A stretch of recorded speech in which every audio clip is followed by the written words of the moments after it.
Okay, നമ്മുടെ രണ്ടാമത്തെ module നമുക്ക് മെയിനായിട്ട് പഠിക്കാനുള്ളത് സോളാർ എനർജീനെ പറ്റിയും അതേപോലെ അത് ഏതൊക്കെ രീതിയിൽ നമുക്ക് എക്സ്ട്രാക്ട് ചെയ്തെടുക്കാം, അത് പിന്നെ അതിൻ്റെ കുറച്ച് ആപ്ലിക്കേഷൻ ഇതാണ് മെയിനായിട്ടുള്ളത്. അപ്പോൾ ആദ്യത്തെ ഭാഗത്ത് വരുന്നത് സോളാർ കലക്ടേഴ്സിനെ പറ്റിയിട്ടാണ്. ഇപ്പോൾ സോളാർ കലക്ടേഴ്സ് ഏതൊക്കെ ടൈപ്പ് ഉണ്ട് ആ ഒരു ഭാഗം മെയിൻലി അത് ഡിവൈഡ് ചെയ്തേക്കുന്നത് ഫ്ലാറ്റ് പ്ലേറ്റ് കളക്ടറിനും അതേപോലെ സോളാർ കോൺസെൻട്രേറ്റേഴ്സ് അഥവാ കോൺസെൻട്രേറ്റിംഗ് കളക്ടേഴ്സ്, അങ്ങനെ രണ്ടെണ്ണമായിട്ടാണ് അത് ക്ലാസിഫൈ ചെയ്തേക്കുന്നത്. അപ്പോൾ അത് രണ്ടും ആണ് ആദ്യത്തെ ഒരു ഭാഗത്തുള്ളത്.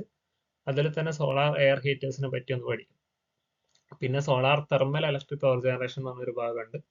അത് തെർമൽ എനർജി ഉപയോഗിച്ചിട്ട് നമ്മൾ എങ്ങനെയാണ് സോളാറിൽ നിന്നും ഇലക്ട്രിസിറ്റി പ്രൊഡ്യൂസ് ചെയ്യുന്നത്.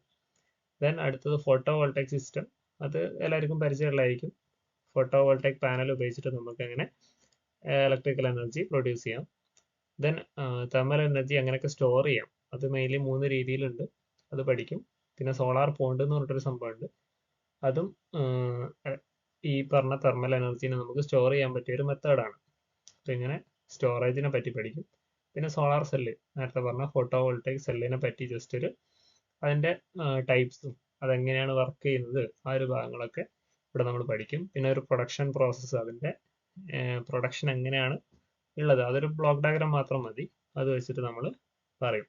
പിന്നെ അതിൻ്റെ കുറച്ച് ആപ്ലിക്കേഷൻസ് ആണ്, അതായത് സോളാർ എനർജി ഉപയോഗിച്ചിട്ട് നമുക്ക് സ്പേസ് ഹീറ്റ് ചെയ്യാം, അതേപോലെ ബിൽഡിംഗ് കൂൾ ചെയ്യാൻ വേണ്ടിയും സോളാർ എനർജി ഉപയോഗിക്കാം. അതേപോലെ സോളാർ എനർജി ഉപയോഗിച്ചിട്ട് വാട്ടർ പമ്പിങ്, അതേപോലെ സോളാർ കുക്കർ, അങ്ങനെ പറഞ്ഞിട്ട് കുറച്ച് ആപ്ലിക്കേഷൻസ്. ഇതാണ് മെയിനായിട്ട് ബ്രീഫായിട്ട് പറയുമ്പോൾ ഇതിനകത്ത് വരുന്നത്. അപ്പോൾ നമുക്ക് ആദ്യത്തെ ഒരു പാർട്ടിലേക്ക് കടക്കാം. ആദ്യമേ സോളാർ എനർജി കളക്ടേഴ്സിന് ഞാൻ നേരത്തെ പറഞ്ഞ പോലെ സംഭവം എന്താണെന്ന് വെച്ചാൽ സോളാർ തെർമൽ എനർജി കളക്ടറാണ്.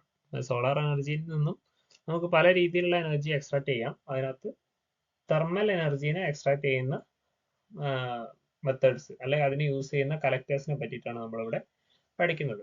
അപ്പോൾ എന്താണെന്ന് വെച്ചാൽ it is an equipment with solar energy is collected by absorbing radiations in an absorber and then transferring to a fluid. അതായത് നമ്മളിവിടെ പറയുന്ന ഈ ഒരു കളക്ടർ എന്ന് പറഞ്ഞാൽ ശരിക്കും ഒരു അബ്സോർബർ പ്ലേറ്റ് ഉണ്ടാവും. അബ്സോർബർ പ്ലേറ്റ് എന്ന് പറഞ്ഞാൽ മനസ്സിലാക്കുക, നമ്മുടെ വരുന്ന റേഡിയേഷൻസിനെ അബ്സോർബ് ചെയ്യാൻ പറ്റുന്ന ഒരു ഏരിയ, അതാണ് അതിന്റെ അബ്സോർബർ. ആ അബ്സോർബറിലേക്ക് ആ ഒരു തെർമൽ എനർജീനെ, ഹീറ്റിനെ നമ്മൾ അബ്സോർബ് ചെയ്തിട്ട് മറ്റൊരു ഫ്ലൂയിഡ്, അതിനകത്ത് കൂടെ കടന്നു പോകുന്ന ഒരു ഫ്ലൂയിഡ്, ഇപ്പം ഫ്ലൂയിഡ് എന്ന് പറയുമ്പോൾ ലിക്വിഡ് ആവാം, ഇനി അതല്ലെങ്കിൽ വേപ്പർ അല്ലെങ്കിൽ എയർ ഒക്കെ ആവാം. ഇപ്പൊ എയർ അതല്ലെങ്കിൽ മറ്റേതെങ്കിലും ലിക്വിഡ്, വാട്ടർ പോലത്തുള്ള ഏതെങ്കിലും ലിക്വിഡ് ഉപയോഗിച്ചിട്ട് നമ്മൾ ഈ അബ്സോർബറിൽ അബ്സോർബ് ചെയ്യുന്ന എനർജീനെ, തെർമൽ എനർജീനെ നമ്മൾ ആ ഫ്ലൂയിഡിലേക്ക് ട്രാൻസ്ഫർ ചെയ്യുക. അതാണ് നമ്മുടെ സോളാർ തെർമൽ എനർജി കളക്ടറിന്റെ ഫംഗ്ഷൻ എന്ന് പറഞ്ഞു കഴിഞ്ഞാൽ. അപ്പൊ ഇത് മെയിൻലി 2 രീതിയിൽ ക്ലാസിഫൈ ചെയ്തിട്ടുണ്ട്. ആദ്യത്താണ് ഫ്ലാറ്റ് പ്ലേറ്റ് കളക്ടർ, രണ്ടാമത്താണ് കോൺസെൻട്രേറ്റിംഗ് ടൈപ്പ്. ഇങ്ങനെ 2 ടൈപ്പ് ഉണ്ട്. ഇത് രണ്ടുമാണ് നമ്മുടെ സിലബസിൽ പറഞ്ഞേക്കുന്നത്. അപ്പൊ ആദ്യം നമ്മൾ ഇതിൽ നോക്കുന്നത് ഫ്ലാറ്റ് പ്ലേറ്റ് കളക്ടേഴ്സിനെ പറ്റിയിട്ടായിരിക്കും. ദെൻ അത് കഴിഞ്ഞതിന് ശേഷം നമുക്ക് കോൺസെൻട്രേറ്റിംഗ് കളക്ടേഴ്സിനെ പറ്റിയിട്ട് നോക്കാം. അപ്പോൾ ഫസ്റ്റ് പോർഷൻ, അതിൽ ഫ്ലാറ്റ് പ്ലേറ്റ് കളക്ടേഴ്സിനെ പറ്റി ഒരു ബ്രീഫായിട്ട് പറയുകയാണെങ്കിൽ അതിൻ്റെ അകത്ത് നമ്മൾ ഒപ്റ്റിക്കൽ കോൺസെൻട്രേറ്റർ എന്ന് പറയും. ഒപ്റ്റിക്കൽ കോൺസെൻട്രേറ്റർ എന്ന് പറഞ്ഞാൽ നമ്മൾ ലെൻസ് ഒക്കെ കണ്ടിട്ടുണ്ട്. ഇപ്പൊ ലെൻസിലൊക്കെ ശരിക്കും നടക്കുന്നതെന്ന് പറഞ്ഞു കഴിഞ്ഞാൽ ഒരു റേഡിയേഷനെ നമ്മൾ ഒരു പോയിന്റിലേക്ക് അഥവാ ഫോക്കസിലേക്ക് കോൺസെൻട്രേറ്റ് ചെയ്യാണ് ചെയ്യുന്നത്. അതേപോലത്തെ ഒരു രീതിയിലുള്ള കോൺസെൻട്രേഷനും നമ്മുടെ ഫ്ലാറ്റ് പ്ലേറ്റ് കളക്ടറിൽ ഉണ്ടാവില്ല. അതേപോലെ collector area and absorb area are numerically same, അത് രണ്ടും ഈക്വൽ ആയിരിക്കും. അത് നമുക്ക് ഫിഗർ വെച്ചിട്ട് പറയാം. ഈ കളക്ടർ ഏരിയ എന്താണ്, അബ്സോർബർ ഏരിയ എന്താണെന്നൊക്കെ ഫിഗർ പറയുമ്പോൾ നിങ്ങൾക്ക് മനസ്സിലാവും. ഇതിന്റെ കേസിൽ ജനറലി പറയുകയാണെങ്കിൽ എഫിഷ്യൻസി വളരെ കുറവായിരിക്കും. അതുപോലെ ഈ കോൺസെൻട്രേഷൻ ഒന്നും ഇല്ലാത്തതുകൊണ്ട് തന്നെ അതിന്റെ വർക്കിംഗ് ഫ്ലൂയിഡ്, അതിനകത്ത് കൂടെ ഫ്ലോ ചെയ്യുന്ന എയർ ആയാലും അല്ലെങ്കിൽ ലിക്വിഡ് ആയാലും അതിൻ്റെയൊക്കെ ടെമ്പറേച്ചർ മാക്സിമം നമുക്ക് 100 ഡിഗ്രീൻ്റെ അപ്പുറത്തേക്കൊന്നും എത്തിക്കാൻ പറ്റില്ല. അതാണ് ഈ ഫ്ലാറ്റ് പ്ലേറ്റ് കളക്ടറിന്റെ കേസിൽ പറയുകയാണെങ്കിൽ. നേരെ മറിച്ച് കോൺസെൻട്രേറ്റിംഗ് ടൈപ്പ് ആകുമ്പോൾ അതിനകത്ത് ഏതെങ്കിലും രീതിയിലുള്ള ഒപ്റ്റിക്കൽ കോൺസെൻട്രേറ്റേഴ്സ് ഉണ്ടാവും. നേരത്തെ അതിലില്ലായിരുന്നു, ഫ്ലാറ്റ് പ്ലേറ്റിൽ ഇല്ലായിരുന്നു. ഇവിടെ എന്തെങ്കിലും രീതിയിലുള്ള ഒപ്റ്റിക്കൽ കോൺസെൻട്രേറ്റേഴ്സ് ഉണ്ടാവും. അതുകൊണ്ട് തന്നെ ഇതിനകത്ത് നമുക്ക് എന്ത് ചെയ്യാൻ പറ്റും, ഹൈ ടെമ്പറേച്ചർ ഒക്കെ അറ്റൈൻ ചെയ്യാൻ പറ്റും. അറൗണ്ട് 1000 ഡിഗ്രി റേഞ്ചിലൊക്കെ നമുക്ക് ടെമ്പറേച്ചർ അറ്റൈൻ ചെയ്യാൻ പറ്റും. ദെൻ ഇതിൽ കോൺസെൻട്രേറ്റിംഗ് ടൈപ്പ് കളക്ടേഴ്സ് നമുക്ക് നമ്മൾ മൗണ്ട് ചെയ്തിട്ട് അത് സണ്ണിന്റെ മൂവ്മെന്റിനനുസരിച്ച് അതിന് ഒരു നമ്മൾ ട്രാക്കിംഗ് മെക്കാനിസം കൊടുക്കും. എന്തിനാന്ന് വെച്ചാൽ സണ്ണ് മൂവ് ചെയ്യുന്നതിനനുസരിച്ച് നമ്മുടെ ഈ കോൺസെൻട്രേറ്റിംഗ് ടൈപ്പ് കലക്ടേഴ്സ് നമ്മൾ എന്ത് ചെയ്യണം, മൂവ് ചെയ്ത് കൊടുക്കണം. അപ്പോൾ അതൊക്കെ നിങ്ങൾക്ക് ആ ഒരു ഫിഗർ കാണുമ്പോൾ മനസ്സിലാവും. ഇത് ജനറൽ ആയിട്ടുള്ള ഒരു ഐഡിയ മാത്രമാണ്.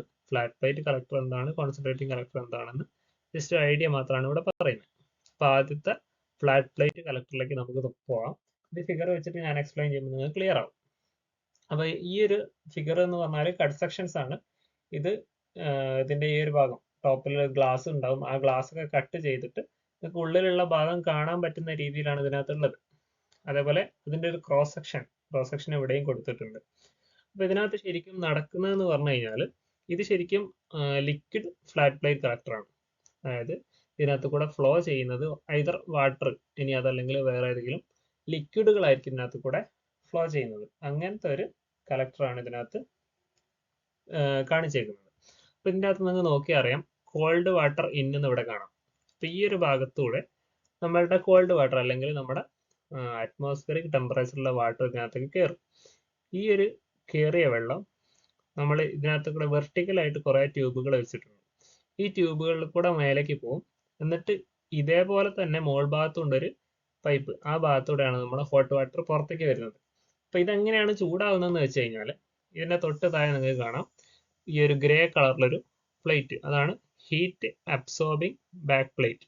അതായത് അതിനാണ് ശരിക്കും നമ്മൾ അബ്സോർബർ എന്ന് പറയാം. ഈ അബ്സോർബറിലൊക്കെ ആയിരിക്കും സോളാർ റേഡിയേഷൻസ് വന്നിട്ട് ഹിറ്റ് ചെയ്തിട്ട് അത് ചൂടാവും.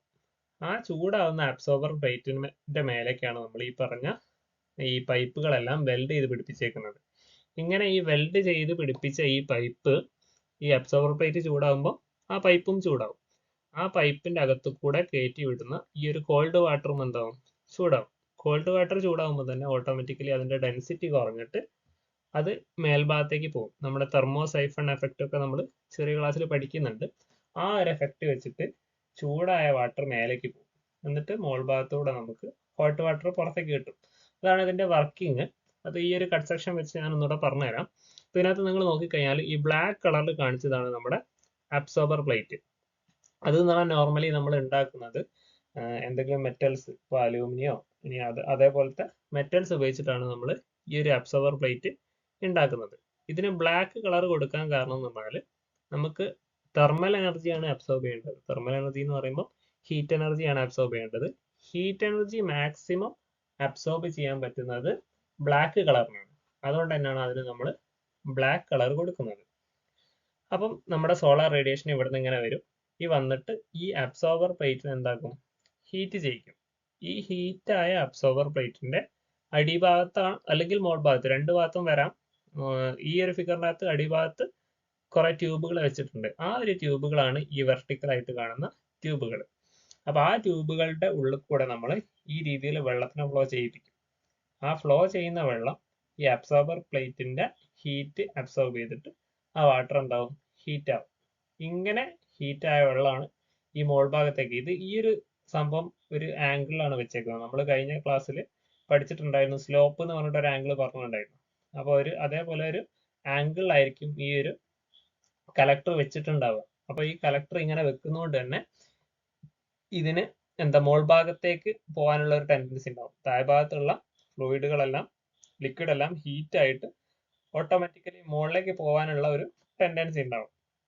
അങ്ങനെ എല്ലാം കൂടെ മുകളിൽ പോയിട്ട് മോൾ ഭാഗത്തുള്ള ഒരു പൈപ്പിന്റെ അകത്തൂടെ അത് പുറത്തേക്ക് നമുക്ക് കളക്ട് ചെയ്യാൻ പറ്റും. ഇങ്ങനെയാണ് ഇതിന്റെ വർക്കിംഗ് നടക്കുന്നത്. ദെൻ ഇതിന്റെ മോൾ ഭാഗത്ത് നിങ്ങൾ നോക്കിയാൽ അറിയാം, ട്രാൻസ്പെറന്റ് സ്ക്രീൻ അല്ലെങ്കിൽ ട്രാൻസ്പെറന്റ് ഗ്ലാസുകൾ അവിടെ വെച്ചിട്ടുണ്ടാവും. എന്തിനാന്ന് വെച്ചാൽ നമ്മുടെ ഈ സോളാർ റേഡിയേഷൻ വന്നിട്ട് നമ്മുടെ ഈ ഒരു അബ്സോർബർ പ്ലേറ്റ് ഹീറ്റ് ആക്കും. ഈ ഹീറ്റ് ആക്കിയ അബ്സോർബർ പ്ലേറ്റിൽ നിന്നും ഹീറ്റ് ഒരിക്കലും പുറത്തേക്ക് പോകാൻ പാടില്ല. അങ്ങനെ പുറത്തേക്ക് പോകാതിരിക്കാൻ വേണ്ടിയിട്ടാണ് നമ്മളിവിടെ ഗ്ലാസ് കൊണ്ട് കവർ ചെയ്യുന്നത്. ഇത് രണ്ടെണ്ണം വെക്കുന്നത് എന്താ വെച്ചാൽ നമുക്ക് മാക്സിമം ഹീറ്റിന്റെ ലോസ് കുറയ്ക്കാൻ വേണ്ടിയിട്ടാണ് രണ്ടെണ്ണം വെക്കുന്നത്. ചില കേസിൽ ഒന്ന് മാത്രമേ ഉണ്ടാവൂ. അപ്പൊ ഇങ്ങനെ ഗ്ലാസ് പ്ലേറ്റുകൾ നമ്മൾ മുകളിൽ വെക്കും. അതേപോലെ അതിന്റെ താഴ്ഭാഗത്ത് നോക്കിയാലും അറിയാം, തെർമൽ ഇൻസുലേഷൻ എന്ന് കാണാം. അപ്പൊ പുറത്തേക്ക് ഹീറ്റ് റിമൂവ് ആയി പോകുന്ന അല്ലെങ്കിൽ ലോസ് ആയി പോകുന്നതിനെ തടയാൻ വേണ്ടിയിട്ടാണ് ഇതിന്റെ അടിഭാഗത്ത് തെർമൽ ഇൻസുലേഷൻ കൊടുത്തത്. അപ്പൊ ഇതിന്റെ ഇൻഎഫക്റ്റിന്റെ വർക്കിംഗ് എത്ര ഉള്ളൂ, കോൾഡ് വാട്ടറിനെ കടത്തി വിട്ടിട്ട് ഈ അബ്സോർബർ പ്ലേറ്റിൽ വരുന്ന റേഡിയേഷൻ വെച്ചിട്ട് അത് ഹീറ്റ് ആവും. ദെൻ നമുക്ക് ഹോട്ട് വാട്ടർ കിട്ടും. അതിനാണ് ലിക്വിഡ് ഫ്ലാറ്റ് പ്ലേറ്റ് കളക്ടർ എന്ന് പറയാം. ഇതിന്റെ വർക്കിംഗ് നിങ്ങൾക്ക് അടുത്ത് ചോദിക്കുകയാണെങ്കിൽ ഇതേപോലെ ഒരു ഫിഗർ വരയ്ക്കാം. ഈ ഫിഗർ മതിയാവും, ഈ ഒരു കട്ട് സെക്ഷൻ വരയ്ക്കാം. എന്നിട്ട് അതിന്റെ എക്സ്പ്ലനേഷൻ കറക്റ്റ് ആയിട്ട് കൊടുക്കുകയാണെങ്കിൽ അതിന്റെ ഒരു മാർക്ക് നിങ്ങൾക്ക് കിട്ടും. അപ്പൊ അതാണ് ഫ്ലാറ്റ് പ്ലേറ്റ് കളക്ടറിനെ പറ്റി പറയാനുള്ളത്. ദെൻ ഇതിൻ്റെ അകത്ത് ഞാൻ നേരത്തെ പറഞ്ഞിട്ടുണ്ടായിരുന്നു ഒപ്റ്റിക്കൽ കോൺസെൻട്രേറ്റർ ആയിട്ടൊന്നും യൂസ് ചെയ്യുന്നില്ല. അതായത് സംഭവം എത്രേ ഉള്ളൂ, നമ്മുടെ ഈ ഒരു ഫ്ലാറ്റ് പ്ലേറ്റ് കളക്ടറിന്റെ മൊത്തം ഏരിയ എന്ന് പറഞ്ഞാൽ ഈ ഒരു രീതിയിലായിരിക്കും അതിന്റെ ടോട്ടൽ ഏരിയ വരുന്നത്. ഇതിന്റെ താഴെയുള്ള അബ്സോർബർ പ്ലേറ്റ് നോക്കിക്കഴിഞ്ഞാലും സെയിം ഏരിയ തന്നെയാണ് അബ്സോർബർ പ്ലേറ്റിനുള്ളത്. അതായത് ഇവിടുന്ന് വരുന്ന ആ എമൗണ്ട് ഡയറക്റ്റ് അബ്സോർബർ പ്ലേറ്റിൽ ഹിറ്റ് ചെയ്യുന്ന റേഡിയേഷൻ മാത്രമാണ് നമുക്ക് ഇവിടെ കിട്ടുന്നത്. അപ്പൊ കോൺസെൻട്രേഷൻ ആയിട്ടൊന്നും വരുന്നില്ല. അബ്സോർബറിന്റെ ഏരിയയും ടോട്ടൽ കളക്ടറിന്റെ ഏരിയയും രണ്ടും സെയിം ആയിട്ടാണ് ഇവിടെ വരുന്നത്. ഇനി നമ്മൾ നോക്കുന്നത് എയർ വെച്ചിട്ട് വർക്ക് ചെയ്യുന്ന ഫ്ലാറ്റ് പ്ലേറ്റ് കളക്ടർ അഥവാ flat plate collector with air as heat transfer fluid. അപ്പൊ നേരത്തെ നമ്മൾ നോക്കിയത് ഈ ഒരു കളക്ടറിൽ കൂടെ വർക്കിംഗ് ഫ്ലൂയിഡ് ആയിട്ടുണ്ടായിരുന്നത് വാട്ടർ ആയിരുന്നു. അപ്പൊ ഈ ഒരു കേസിൽ അതിന് പകരം എയറിനാണ് നമ്മൾ വർക്കിംഗ് ഫ്ലൂയിഡ് ആയിട്ട് യൂസ് ചെയ്യുന്നത്. അപ്പൊ അതിൽ സ്ട്രക്ചറിൽ ചെറിയൊരു വ്യത്യാസം എന്ന് പറഞ്ഞാൽ നേരത്തെ ഈ ഒരു അബ്സോർബർ പ്ലേറ്റിന്റെ തൊട്ട് താഴത്ത് കൂടെ നമ്മൾ കുറച്ച് ട്യൂബ്സിലൂടെ ആയിരുന്നു വാട്ടർ പാസ് ചെയ്തിട്ടുണ്ടായിരുന്നത്. പക്ഷെ ഈ ഒരു കേസിൽ അതിന് പകരം എയർ പാസേജുകളാണ്, ഇവിടെ നോക്കിയാൽ കാണാം, എയർ പാസേജുകളാണ് നമ്മൾ യൂസ് ചെയ്യുന്നത്. എയർ പാസേജ് എന്ന് പറഞ്ഞാൽ നമ്മൾ ഒരു ഗ്യാപ്പ് ക്രിയേറ്റ് ചെയ്ത് കൊടുക്കുക എയറിന് ഫ്ലോ ചെയ്യാൻ വേണ്ടിയിട്ട്. ആ ഒരു ഗ്യാപ്പ് ക്രിയേറ്റ് ചെയ്യാൻ വേണ്ടിയിട്ട് ഇവിടെ നിങ്ങൾക്ക് ചാനൽസ് കാണാം. അപ്പോൾ ഇവിടെ ഒരു ചാനൽ ഇവിടെ കാണാം, ഒരു ചാനൽ ഇവിടെ കാണാം. അത് വെച്ചിട്ട് ഈ ഒരു ഇൻസുലേഷന്റെയും അതേപോലെ ഒരു അബ്സോർബർ പ്ലേറ്റിന്റെയും ഇടക്കൂടെ ഒരു ഗ്യാപ്പ് ക്രിയേറ്റ് ചെയ്യും. ഈ ഗ്യാപ്പിലൂടെയാണ് നമ്മുടെ എയർ ഫ്ലോ ചെയ്യുക.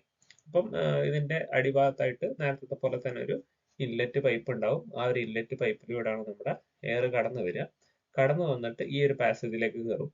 ഈ ഒരു പാസേജ് വഴി നേരെ മേലേക്ക് പോയിട്ട് മറ്റൊരു പൈപ്പ് വഴി അത് പുറത്തേക്ക് വരും. അങ്ങനെയാണ് ഇതിന്റെ വർക്കിംഗ് വരുന്നത്. ബാക്കി കാര്യങ്ങളിലൊന്നും പ്രത്യേകിച്ച് വ്യത്യാസങ്ങളില്ല.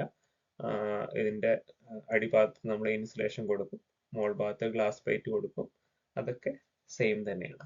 അപ്പോൾ ഇതാണ് ഒരു ഫ്ലാറ്റ് പ്ലേറ്റ് എയർ കളക്ടർ. ഇനി നമ്മൾ ഓൾറെഡി പറഞ്ഞ കാര്യങ്ങൾ തന്നെയാണ് ഇതിനകത്ത് പറയുന്നത്. അപ്പോൾ ഒരു ഫ്ലാറ്റ് പ്ലേറ്റ് കളക്ടറിന്റെ കേസിൽ നമ്മൾ അബ്സോർബർ ആയിട്ട് യൂസ് ചെയ്യുന്നത് ഒരു മെറ്റാലിക് പ്ലേറ്റ് ആണ് ഞാൻ പറഞ്ഞിട്ടുണ്ടായിരുന്നു. അത് ഒന്നുകിൽ അലൂമിനിയം അല്ലെങ്കിൽ കോപ്പർ, സ്റ്റീൽ ഇതുപോലുള്ള സംഭവങ്ങൾ വെച്ചിട്ടാണ് നമ്മൾ ഈ ഒരു അബ്സോർബർ പ്ലേറ്റ് ക്രിയേറ്റ് ചെയ്യുന്നത്. അതേപോലെ ഈ ഒരു അബ്സോർബർ പ്ലേറ്റിന് നമ്മൾ ഒരു ബ്ലാക്ക് കോട്ടിംഗ് കൊടുക്കുന്നത് നമ്മൾ പറഞ്ഞിട്ടുണ്ടായിരുന്നു. എന്തിനാന്ന് വെച്ചാൽ മാക്സിമം തെർമൽ എനർജി നമുക്ക് അബ്സോർബ് ചെയ്യണമെങ്കിൽ ആ ഒരു സർഫസ് നമ്മൾ ബ്ലാക്ക് ആയിട്ട് കീപ്പ് ചെയ്യണം. ദെൻ ഈ ഒരു ഷീറ്റിന്റെ തിക്നെസ് വരുന്നത് അറൗണ്ട് ഒരു 0.5 to 1 mm ഒക്കെയാണ് അതിന് വരുന്നത്. ദെൻ ലിക്വിഡ് ഫ്ലാറ്റ് കളക്ടറിന്റെ കേസിൽ നമ്മൾ ട്യൂബ് പറഞ്ഞിട്ടുണ്ടായിരുന്നു. ഈ ഒരു ട്യൂബ് നമ്മൾ എന്താ ചെയ്യുന്നത്, ഈ ഒരു അബ്സോർബർ പ്ലേറ്റിന്റെ തൊട്ട് താഴെയായിട്ട് കണക്ട് ചെയ്യുന്ന ആ ഒരു ട്യൂബ്. ഇനി എയർ കളക്ടർ ആണെങ്കിൽ അതിന്റെ കേസിൽ ചാനൽസ് ആയിരുന്നു ഉണ്ടായിരുന്നത്. അതായത് നമ്മൾ ഈ ചാനൽസ് വെച്ചിട്ട് അവിടെ ഒരു ഗ്യാപ്പ് ക്രിയേറ്റ് ചെയ്യാണ് ചെയ്തത്. അപ്പൊ ഈ ഒരു ചാനൽ ആയാലും ഈ ഒരു ട്യൂബ് ആയാലും നമ്മുടെ അബ്സോർബർ പ്ലേറ്റിന്റെ തൊട്ട് താഴെയായിട്ട് നമ്മൾ സോൾഡർ ചെയ്യുക അല്ലെങ്കിൽ വെൽഡ് ചെയ്തിട്ടാണ് പിടിപ്പിക്കുന്നത്. Then water flowing through these tubes takes away the heat from the absorber plate. അപ്പം ലിക്വിഡ് ഫ്ലാറ്റ് പ്ലേറ്റ് കളക്ടറിന്റെ കേസിലാണെങ്കിൽ ഈ ഒരു അബ്സോർബർ പ്ലേറ്റിന്റെ താഴത്ത് കൂടെ ഫ്ലോ ചെയ്യുന്ന ഈ ഒരു ലിക്വിഡ് ആ ഒരു അബ്സോർബർ പ്ലേറ്റിലെ ഹീറ്റിനെ എക്സ്ട്രാക്ട് ചെയ്തെടുക്കും. എയർ കളക്ടർ ആണെങ്കിൽ ഈ ഒരു അബ്സോർബർ പ്ലേറ്റിന്റെ താഴത്ത് കൂടെ ഫ്ലോ ചെയ്യുന്ന എയർ അബ്സോർബർ പ്ലേറ്റിനകത്ത് നിന്ന് ഹീറ്റിനെ വലിച്ചെടുക്കും. ദെൻ ഈ ഒരു ട്യൂബിന്റെ കേസിലാണെങ്കിൽ ഡയമീറ്റർ വരുന്നത് അറൗണ്ട് 1/2 inch ഒക്കെയാണ്, അതായത് 1.25 centimeter ഒക്കെയാണ് വരുന്നത്. അതേപോലെ ഈ ട്യൂബ് എല്ലാം കൂടെ കലക്ട് ആയിട്ട് വരുന്ന ഒരു ഹെഡർ പൈപ്പ് ഉണ്ട്, അതായത് ഒരു ഇൻലെറ്റ് പൈപ്പ് ഒരു ഔട്ട്ലെറ്റ് പൈപ്പ് പറഞ്ഞിട്ടുണ്ടായിരുന്നു. അതിന്റെ സൈസ് ഏതാണ്ട് വരുന്നത് 1 inch, അതായത് ഒരു 2.5 centimeter ഒക്കെയാണ് അതിന്റെ സൈസ് വരുന്നത്. ദെൻ ഇതിന്റെ ബോൾ ഭാഗത്ത് നമ്മൾ പറഞ്ഞിട്ടുണ്ടായിരുന്നു ഗ്ലാസ് വെക്കും. ആ ഗ്ലാസ് അറൗണ്ട് 5 mm തിക്നെസ് ഉള്ള ഗ്ലാസ് ഒക്കെയാണ് ഉണ്ടാവുക. എന്തിനാന്ന് വെച്ചാൽ നമ്മുടെ ഹീറ്റ് ആയ അബ്സോർബർ പ്ലേറ്റിൽ നിന്നും ഹീറ്റ് എനർജി പുറത്തേക്ക് പോകാതിരിക്കാൻ, അതായത് കൺവെക്ഷൻ വഴിയൊക്കെ ഹീറ്റ് നഷ്ടപ്പെട്ടു പോകാതിരിക്കാൻ വേണ്ടിയിട്ടാണ് നമ്മൾ ഗ്ലാസ് വെക്കുന്നത്. പിന്നെ അതിന്റെ അടിഭാഗത്തായിട്ട് ഇൻസുലേഷൻ കൊടുക്കും. അത് നമ്മൾ അടിഭാഗത്ത് കൂടെ അതേപോലെ സൈഡിൽ കൂടെ ഒക്കെ അതിന്റെ തെർമൽ എനർജി അല്ലെങ്കിൽ ഹീറ്റ് എനർജി ലോസ് ആയി പോകാതിരിക്കാൻ വേണ്ടിയിട്ടാണ് നമ്മൾ ഇൻസുലേഷൻ വെക്കുന്നത്. ദെൻ ഈ ഒരു കംപ്ലീറ്റ് സെറ്റപ്പ് നമ്മളൊരു ബോക്സ് പോലെ, ഒരു കണ്ടെയ്നർ പോലെ അതിനകത്തേക്കാണ് നമ്മൾ വെക്കുന്നത്. ഈ ഒരു ബോക്സ് ഉണ്ടാക്കുന്നത് മെറ്റൽ കൊണ്ട് തന്നെ ആയിരിക്കും. ഇത്രയാണ് ഇതിന്റെ ഡീറ്റെയിൽസ് പറയാനുള്ളത്. Then effect of design parameters on performance. അപ്പൊ ഇതിന്റെ കേസിൽ നമ്മൾ ഇതിന്റെ രണ്ട് കേസ് പറഞ്ഞു. ഒന്ന് ലിക്വിഡ് ഫ്ലാറ്റ് പേജ് കളക്ടറും പറഞ്ഞു, രണ്ടാമത്തെ എയറിന്റെ കേസും പറഞ്ഞു. അപ്പൊ ഇതിലൊക്കെ ഇതിന്റെ എഫിഷ്യൻസിനെ ഡിപ്പെൻഡ് ചെയ്യുന്ന കുറച്ച് കാര്യങ്ങളുണ്ട്, കുറച്ച് ഡിസൈൻ പാരാമീറ്റേഴ്സ് ഉണ്ട്. മെയിൻലി ഒന്ന് ഹീറ്റ് ട്രാൻസ്പോർട്ട് സിസ്റ്റം. അങ്ങനെ പറഞ്ഞു കഴിഞ്ഞാൽ അതിനകത്ത് ഇപ്പോൾ അബ്സോർബർ പ്ലേറ്റിൽ ഉണ്ടാകുന്ന ഹീറ്റ് എനർജിനെ ട്രാൻസ്പോർട്ട് ചെയ്യുന്ന സിസ്റ്റം. ആദ്യത്തെ കേസിൽ ലിക്വിഡ് ആയിരുന്നു, രണ്ടാമത്തെ കേസിൽ എയർ ആണ്. അതേപോലെ സെലക്റ്റീവ് സർഫസ്. സെലക്റ്റീവ് സർഫസ് എന്ന് പറഞ്ഞു കഴിഞ്ഞാൽ നമ്മൾ അബ്സോർബർ പ്ലേറ്റിന്റെ മുകളിൽ നമ്മൾ യൂസ് ചെയ്യുന്ന ആ ഒരു മെറ്റീരിയൽ. ഇപ്പം കോപ്പർ ആണെങ്കിൽ കോപ്പർ, അലൂമിനിയം ആണെങ്കിൽ അലൂമിനിയം. അപ്പൊ അത് ഏത് സർഫസ് ആണോ നമ്മൾ യൂസ് ചെയ്യുന്നത് അതിനെ ഡിപ്പെൻഡ് ചെയ്യും. അതുപോലെ നമ്പർ ഓഫ് കവേഴ്സ്. ഇതിന് മുകളിൽ നമ്മൾ ഗ്ലാസ് ഷീറ്റ് വെക്കുന്നുണ്ട് എന്ന് പറഞ്ഞു. അപ്പൊ ആ ഒരു ഗ്ലാസ് ഷീറ്റ് എത്ര എണ്ണം വെക്കുന്നു അതിനെയും ഇതിന്റെ എഫിഷ്യൻസി ഡിപ്പെൻഡ് ചെയ്യും. അതേപോലെ അത് തമ്മിലുള്ള സ്പേസിങ്, ഇങ്ങനെ കുറച്ച് കാര്യങ്ങളെ അത് ഡിപ്പെൻഡ് ചെയ്യുന്നുണ്ട്. അപ്പൊ ഈ ഒരു ഭാഗം അത്ര ഇമ്പോർട്ടന്റ് ഒന്നുമല്ല, ജസ്റ്റ് നിങ്ങൾ മനസ്സിലാക്കി വെച്ചാൽ മാത്രം മതി. അപ്പൊ ഫസ്റ്റത്തെ heat transport system. Heat transport system already ഞാൻ പറഞ്ഞു, അബ്സോർബർ പ്ലേറ്റിൽ നിന്നും ഹീറ്റ് എനർജീനെ എക്സ്ട്രാക്ട് ചെയ്യുന്ന ആ ഒരു സംഭവം. ഫസ്റ്റത്തെ കേസിൽ ലിക്വിഡും രണ്ടാമത്തെ കേസിൽ എയറും. അതിനാണ് എന്ത് പറയുന്നത്, ഹീറ്റ് ട്രാൻസ്പോർട്ട് സിസ്റ്റം എന്ന് പറയുന്നത്. Then when water is used it flows through metal tubes. അതായത് വെർട്ടിക്കലി ഉള്ള ആ ഒരു മെറ്റൽ ട്യൂബിലൂടെയാണ് ഇത് കടന്നു പോകുന്നത്. That are welded to the absorber plate. Absorber പ്ലേറ്റിന്റെ അടിഭാഗത്തോ മുൾഭാഗത്തോ ആയിട്ട് വെൽഡ് ചെയ്ത ആ ഒരു ട്യൂബിലൂടെയാണ് നമ്മുടെ ലിക്വിഡ് കടന്നു പോകുന്നത്. Cold water enter the bottom header. അടിഭാഗത്തുള്ള ഹെഡറിൽ കൂടെ കടന്നിട്ട് മോൾ ഭാഗത്തുള്ള ഹെഡറിൽ കൂടെ ഹോട്ട് വാട്ടർ പുറത്തേക്ക് പോകും. അതാണ് അതിന്റെ working. Then when air is used as the heat transfer fluid, an air stream flow at the rear side of the collector plate. നമ്മുടെ കളക്ടർ പ്ലേറ്റിന്റെ അടിഭാഗത്തൂടെ നമ്മൾ വെച്ച ചാനലിന്റെ ഇടയിലുള്ള ഗ്യാപ്പിലൂടെ എയർ എന്ത് ചെയ്യും, ഫ്ലോ ചെയ്യും. ആ ഒരു ഫിന്ന്, ആ ഒരു കണക്ട് ചെയ്യുന്ന ചാനലിന് പറയുന്ന പേരാണ് ഫിന്ന്. ആ ഒരു ഫിന്ന് എന്തിനാണെന്ന് വെച്ചാൽ നമ്മുടെ ഈ ഒരു അബ്സോർബർ പ്ലേറ്റിന്റെ കോണ്ടാക്ട് ഏരിയ, അതായത് അബ്സോർബർ പ്ലേറ്റിലുള്ള ഹീറ്റിനെ എയറിലേക്ക് ട്രാൻസ്ഫർ ചെയ്യാനുള്ള ഒരു കോണ്ടാക്ട് ഏരിയ ഇൻക്രീസ് ചെയ്യാൻ വേണ്ടിയിട്ടാണ് നമ്മൾ ഫിന്നുകൾ യൂസ് ചെയ്യുന്നത്. Then the rear side of the air passage is insulated with mineral wool. അതിന്റെ അടിഭാഗം നമ്മൾ ഹീറ്റ് ലോസ് കുറയ്ക്കാൻ വേണ്ടിയിട്ട് മിനറൽ വൂള്, ഇനി അതല്ലെങ്കിൽ ഇൻസുലേഷൻ ഉപയോഗിച്ചിട്ട് നമ്മൾ എന്ത് ചെയ്യും, അത് ഇൻസുലേറ്റ് ചെയ്ത് വെക്കും. Then solar air heaters are used for drying agriculture product. അതേപോലെ സ്പേസ് ഹീറ്റിംഗ്, അതേപോലെ സീസണിങ് ഓഫ് ടിമ്പർ, ഇങ്ങനെ പറഞ്ഞിട്ട് പല ആപ്ലിക്കേഷൻസിനാണ് സോളാർ എയർ ഹീറ്റേഴ്സ് നമ്മൾ യൂസ് ചെയ്യുന്നത്. അപ്പൊ നിങ്ങൾ ഇതിനകത്ത് മനസ്സിലാക്കി വെക്കാന്ന് അത്രേ ഉള്ളൂ. എയറിന്റെ കേസിലാണെങ്കിൽ നമ്മുടെ ഹീറ്റിനെ അബ്സോർബ് ചെയ്യാനുള്ള കപ്പാസിറ്റി കുറവായിരിക്കും. ലിക്വിഡിന്റെ കേസിലാണെങ്കിൽ കുറച്ചുകൂടെ കപ്പാസിറ്റി കൂടും. അപ്പം ഇതിനകത്ത് ഹീറ്റ് ട്രാൻസ്പോർട്ട് സിസ്റ്റത്തിനെ ഈ രീതിയിലായിരിക്കും അത് ഡിപ്പെൻഡ് ചെയ്യാന്ന് മനസ്സിലാക്കി വെക്കുക. ദെൻ അടുത്താണ് സെലക്റ്റീവ് സർഫസ്. സെലക്റ്റീവ് സർഫസ് എന്ന് പറഞ്ഞാൽ നമ്മളെ അബ്സോർബർ പ്ലേറ്റിന്റെ ആ ഒരു സർഫസിനെ ഏത് സർഫസ് ആണോ നമ്മൾ യൂസ് ചെയ്യുന്നത് അതിനെ അതിന്റെ പെർഫോമൻസ് ഡിപ്പെൻഡ് ചെയ്യും. ഫോർ എക്സാമ്പിൾ ആയിട്ട് ഞാൻ പറഞ്ഞിട്ടുണ്ടായിരുന്നു കോപ്പർ, അതേപോലെ സ്റ്റീല് അല്ലെങ്കിൽ അലൂമിനിയം, ഇതൊക്കെ നമ്മൾ യൂസ് ചെയ്യുന്നുണ്ട്. ഇതിന്റെ കേസിൽ ഓരോന്നിന്റെയും റേഡിയേഷൻ അബ്സോർപ്ഷൻ കപ്പാസിറ്റി വ്യത്യാസമായിരിക്കും. അപ്പൊ അതിന്റെ ഹൈ അബ്സോർപ്റ്റിവിറ്റി ഉള്ള മെറ്റീരിയൽ വേണം നമ്മൾ എന്ത് ചെയ്യേണ്ടത്, അബ്സോർബർ പ്ലേറ്റ് ആയിട്ട് യൂസ് ചെയ്യേണ്ടത്. അതേപോലെ എമിസിവിറ്റി വളരെ കുറവാണ്. എമിസിവിറ്റി എന്ന് പറഞ്ഞാൽ നമ്മൾ അബ്സോർബ് ചെയ്ത റേഡിയേഷനെ പുറത്തേക്ക് കളയുന്ന ആ ഒരു കഴിവാണ്. അപ്പൊ എമിസിവിറ്റി കുറവായിരിക്കണം, അബ്സോർപ്റ്റിവിറ്റി കൂടുതലായിരിക്കും. ഇങ്ങനത്തെ ഒരു സംഭവമാണ് നമ്മൾ അബ്സോർബർ പ്ലേറ്റ് ആയിട്ട് യൂസ് ചെയ്യുന്നത്. അതേപോലെ A selective surface is composed of thin black metallic oxide cotton on A bright metal base. അപ്പൊ ഈ സെലക്റ്റീവ് സർഫസ് മാത്രമേ ഉള്ളൂ നമ്മൾ നേരത്തെ പറഞ്ഞ ആ ഒരു മെറ്റാലിക് പ്ലേറ്റിന്റെ മുകളിൽ എന്ത് ചെയ്യും, ഒരു black metallic oxide. Metallic oxide എന്ന് പറഞ്ഞാൽ നമുക്കറിയാം ഒരു പെയിന്റ് പോലത്തെ ഒരു സംഭവമാണ്. അപ്പൊ അതിന്റെ കളർ ബ്ലാക്ക് ആയിരിക്കും. ഈ ഒരു സംഭവം നമ്മൾ നേരത്തെ പറഞ്ഞ അലൂമിനിയോ കോപ്പറോ അല്ലെങ്കിൽ സ്റ്റീലോ ആയിട്ടുള്ള ഈ അബ്സോർബർ പ്ലേറ്റ് നമ്മൾ എന്ത് ചെയ്യും, കോട്ട് ചെയ്യും. ഇതിനാണ് സെലക്റ്റീവ് സർഫസ് എന്ന് പറയുക. Then these are important for low concentration solar equipment operating at high temperature. ഇതുപോലുള്ള സെലക്റ്റീവ് സർഫസ് നമുക്ക് അത്യാവശ്യമാണ്. ഏതിന്? ലോ കോൺസെൻട്രേഷൻ വളരെ കുറവുള്ള സോളാർ എക്യുപ്മെന്റിലൊക്കെ നമുക്ക് ഇതേപോലത്തെ സെലക്ടീവ് സർഫസ് നിർബന്ധമായിട്ടും യൂസ് ചെയ്യണം. എന്താണ് concentration, low concentration, non concentrating അല്ലെങ്കിൽ കോൺസെൻട്രേറ്റിംഗ് ഒക്കെ നമുക്ക് പറയാം. ദെൻ അതേപോലെ ഒരു കാര്യമാണ് നമ്പർ ഓഫ് കവേഴ്സ്. നമ്മൾ ഇതിന്റെ പുറത്തായിട്ട് വെക്കുന്ന കവർ ഇപ്പോൾ 1 വേണമെങ്കിൽ വെക്കാം, 2 വേണമെങ്കിൽ വെക്കാം. 1 വെക്കുന്ന സമയത്ത് തെർമൽ ലോസ് കൂടുതലായിരിക്കും. 2 ആണെങ്കിൽ അത് നമുക്ക് കുറച്ചുകൂടെ കുറയ്ക്കാൻ പറ്റും. Then solar radiation incident on glass sheet passes through the glass cover. അതായത് നമ്മുടെ എന്താ പറയുക, അബ്സോർബ് പ്ലേറ്റിൽ വന്ന ഈ സോളാർ റേഡിയേഷൻ ഇങ്ങോട്ടേക്ക് തിരിച്ചു പോകും, ഈ ഒരു ഗ്ലാസ് കവർ വഴി പുറത്തേക്ക് പോകും. By using 2 glass covers heat loss can be reduced further.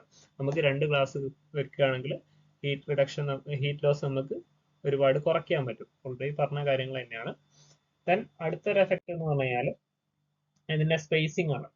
Spacing between the absorber plate and the cover. അതായത് നമ്മുടെ അബ്സോർബർ പ്ലേറ്റിന്റെയും അതിന്റെ തൊട്ട് മുകളിലുള്ള ഗ്ലാസിനും ഇടയ്ക്കുള്ള ആ ഒരു സ്പേസിംഗ്. അതേപോലെ തന്നെ 2 കവർ പ്ലേറ്റ് വെക്കുന്നുണ്ടെങ്കിൽ ആ 2 കവേഴ്സിന് ഇടയ്ക്കുള്ള ഗ്യാപ്പ്, ഇതൊക്കെ നമ്മുടെ ഫ്ലാറ്റ് പ്ലേറ്റ് കളക്ടറിന്റെ പെർഫോമൻസിനെ അഫക്ട് ചെയ്യുന്നുണ്ട് മനസ്സിലാക്കുക. ഓപ്പറേറ്റിംഗ് പെർഫോമൻസ് വാരീസ് വിത്ത് സ്പേസിംഗ്. ഈ സ്പേസിംഗ് മാറുന്നതിനനുസരിച്ച് ഇതിന്റെ പെർഫോമൻസ് മാറുന്നുണ്ട്.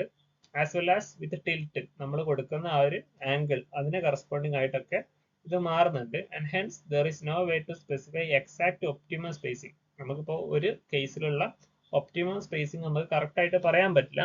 അത് നമുക്ക് ട്രയൽ ആൻഡ് എറർ മെത്തേഡ് വെച്ചിട്ട് നമുക്ക് ഇങ്ങനെ ചെയ്തിട്ട് ഏറ്റവും ഒപ്റ്റിമം ഏതാണെന്ന് കണ്ടുപിടിക്കാനേ പറ്റൂ.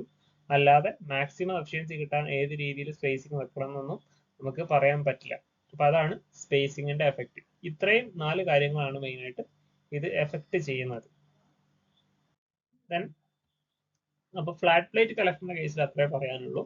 എന്താണെന്ന് വെച്ചാൽ മെയിൻലി ക്ലാസിഫിക്കേഷൻ 2 രീതിയിലാണ് ഫ്ലാറ്റ് പ്ലേറ്റ് കളക്ടർ. ഒന്ന് ലിക്വിഡ് ഉണ്ട്, രണ്ടാമത്തത് എയർ ഉണ്ട്. അപ്പൊ അതിന്റെ 2 ഫിഗേഴ്സ് പഠിക്കുക, അതിന്റെ കേസിലുള്ള എക്സ്പ്ലനേഷൻ. ദെൻ പെർഫോമൻസിനെ അഫക്ട് ചെയ്യുന്ന കുറച്ച് കാര്യങ്ങൾ നമ്മൾ പറഞ്ഞു. അത് അത്ര ഇമ്പോർട്ടന്റ് അല്ല, ജസ്റ്റ് അതിനൊരു എന്തുണ്ട്, ഒരു നമ്മുടെ പെർഫോമൻസിനെ ഈ 4 കാര്യങ്ങളും എഫക്ട് ചെയ്യുന്നുണ്ട് എന്നുള്ളൊരു കാര്യങ്ങളും അറിഞ്ഞിരുന്നാൽ മതി.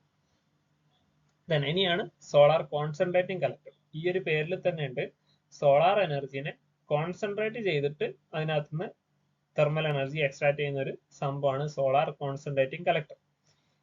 നമ്മൾ നേരത്തെ പറഞ്ഞ ഫ്ലാറ്റ് പ്ലേറ്റ് കളക്ടറിനകത്ത് കോൺസെൻട്രേഷൻ ഒന്നും നടക്കുന്നില്ല. അതായത് നമ്മുടെ കളക്ടറിന്റെ മൊത്തം ഏരിയയും അതേപോലെ നമ്മുടെ അബ്സോർബർ പ്ലേറ്റിന്റെ ഏരിയയും രണ്ടും സെയിം ആയിരുന്നു. അതുകൊണ്ട് തന്നെ അവിടെ ടെമ്പറേച്ചർ വളരെ കുറവാണ്. നമ്മൾ പറഞ്ഞിട്ടുണ്ടായിരുന്നു മാക്സിമം 100 ഡിഗ്രി വരെയൊക്കെ നമുക്കത് യൂസ് ചെയ്യാൻ പറ്റും. പക്ഷേ ഈ ഒരു കോൺസെൻട്രേറ്റിംഗ് കളക്ടേഴ്സിന്റെ കേസിൽ used in medium temperature and high temperature energy conversion cycle.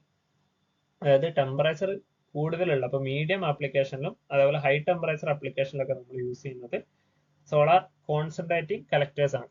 ഇതിന്റെ കേസിൽ നമുക്ക് ഇത്രയും വലിയ ടെമ്പറേച്ചർ അറ്റൈൻ ചെയ്യാൻ പറ്റുന്നത് എന്താ വെച്ചാൽ ഒപ്റ്റിക്കൽ കോൺസെൻട്രേറ്റിംഗ് ആയിട്ടുള്ള മിററുകളോ അല്ലെങ്കിൽ ലെൻസുകളോ അങ്ങനെ എന്തെങ്കിലും സംഭവം നമ്മൾ ഇതിനകത്ത് യൂസ് ചെയ്യും. അതുകൊണ്ടാണ് ഇതിനകത്ത് ഹൈ ടെമ്പറേച്ചർ അറ്റൈൻ ചെയ്യാൻ പറ്റുന്നത്. ഇതിന്റെ കേസിൽ അബ്സോർബറിന്റെ ഏരിയ വളരെ ചെറുതായിരിക്കും, പക്ഷെ കളക്ടറിന്റെ ഏരിയ കുറച്ചും കൂടെ കൂടുതലായിരിക്കും. അപ്പം ആ ഒരു ഹൈ കളക്ടർ ഏരിയയും ലോ അബ്സോർബർ ഏരിയയും കാരണമാണ് നമുക്ക് ആ ഒരു കോൺസെൻട്രേഷൻ അവിടെ കിട്ടുന്നത്. Then concentrator is an optical subsystem that project solar radiation on the absorber. നമ്മുടെ കളക്ടറിൽ വരുന്ന റേഡിയേഷൻസിനെ അബ്സോർബറിലേക്ക് കോൺസെൻട്രേറ്റ് ചെയ്യുന്ന ഒരു സാധനം അല്ലെങ്കിൽ അതിനെ പ്രൊജക്ട് ചെയ്യുന്ന ഒരു സംഭവത്തിനാണ് നമ്മൾ കോൺസെൻട്രേറ്റർ എന്ന് പറയുന്നത്. Then receiver shall be used to represent the subsystem that include absorber. അതായത് ഈ നമ്മൾ നേരത്തെ പറഞ്ഞ അബ്സോർബർ പ്ലേറ്റ് അതേപോലെ അതിന്റെ കവർ അതിന്റെ ആക്സറീസ് ഇത് മൊത്തത്തിന് പറയുന്ന പേരാണ് റിസീവർ. ഞാൻ ഫിഗർ വെച്ചിട്ട് പറയുമ്പോൾ നിങ്ങൾക്ക് അത് ക്ലിയർ ആവും. ദെൻ നമുക്ക് എത്രത്തോളം ആംഗിളിൽ ഈ ഒരു റേഡിയേഷനെ അബ്സോർബ് ചെയ്യാൻ പറ്റും അതിന് പറയുന്നവരാണ് അപ്പർച്ചർ. അപ്പർച്ചർ എന്ന് പറഞ്ഞാൽ മനസ്സിലാക്കുക, opening of the concentrator through which solar radiation pass. Solar radiation കടന്നു വരുന്ന ആ ഒരു ആംഗിളിനാണ് അല്ലെങ്കിൽ ആ ഒരു ഓപ്പണിങ്ങിനാണ് നമ്മൾ അപ്പർച്ചർ എന്ന് പറയുക. അത് ഫിഗർ പറയുമ്പോൾ ഞാൻ കാണിച്ചു തരാം. ദെൻ ആക്സെപ്റ്റൻസ് ആംഗിൾ എന്ന് പറഞ്ഞാൽ ഇതിനകത്ത് എത്ര ആംഗിളിൽ റേഡിയേഷനെ ആക്സെപ്റ്റ് ചെയ്യാൻ പറ്റും. ദെൻ കോൺസെൻട്രേഷൻ റേഷ്യോ എന്ന് പറഞ്ഞാൽ ratio of the effective area of aperture to the surface area of the absorber. ഇതൊക്കെ ഞാൻ ഫിഗറിൽ കാണിക്കാം, അതായിരിക്കും നന്നാകും. ഇനി ടൈപ്സ് ഓഫ് കോൺസെൻട്രേറ്റിംഗ് കളക്ടേഴ്സ് ഉണ്ട്. അത് മെയിൻലി നമുക്ക് സിലബസിൽ പറയുന്നത് ആകെ കുറച്ചെണ്ണേ ഉള്ളൂ. മെയിൻലി ഇതൊക്കെയാണ്, ഈ പാരാബോളിക് ട്രഫ് കളക്ടർ, അതേപോലെ parabolic dish collector, central receiver, ഇങ്ങനെ പറഞ്ഞിട്ട് കുറച്ചെണ്ണം മാത്രമാണ് സിലബസ് പറയുന്നത്. അത് സിലബസ് നോക്കിയിട്ട് നിങ്ങൾ പഠിക്കാം. ഇതിനകത്ത് ഞാനൊരു 6 ഇൻക്ലൂഡ് ചെയ്തിട്ടുണ്ട്. ഫസ്റ്റത്തത് plane receiver with plain collector, then compound parabolic collector with plane receiver, അതുപോലെ പാരാബോളിക് ട്രഫ് കളക്ടർ അല്ലെങ്കിൽ cylindrical parabolic collector, Fresnel lens collector, parabolic dish collector, central receiver with heliostat, ഇങ്ങനെ 6 ഇതിനകത്ത് ഇൻക്ലൂഡ് ചെയ്തിട്ടുണ്ട്. അതിൽ ഫസ്റ്റത്തെ നമുക്ക് നോക്കാം, plane receiver with plain collector. അപ്പൊ ഇതിനകത്ത് നമ്മൾ നേരത്തെ പറഞ്ഞ ഒരു ഫ്ലാറ്റ് പ്ലേറ്റ് കളക്ടർ ഉണ്ട്. ആ ഒരു സംഭവം തന്നെയാണ് ഇവിടെ താഴെ കിടക്കുന്നത്. അതിന്റെ കൂടെ നമ്മൾ മിറർ അറ്റാച്ച് ചെയ്യുക ചെയ്യുന്നത്. ഇപ്പൊ ഇവിടെ നിങ്ങൾക്ക് കാണാം ഫ്ലാറ്റ് മിറർ റിഫ്ലക്ടർ, അതേപോലെ ഈ ഒരു സൈഡിലും കാണാം മിറർ റിഫ്ലക്ടർ.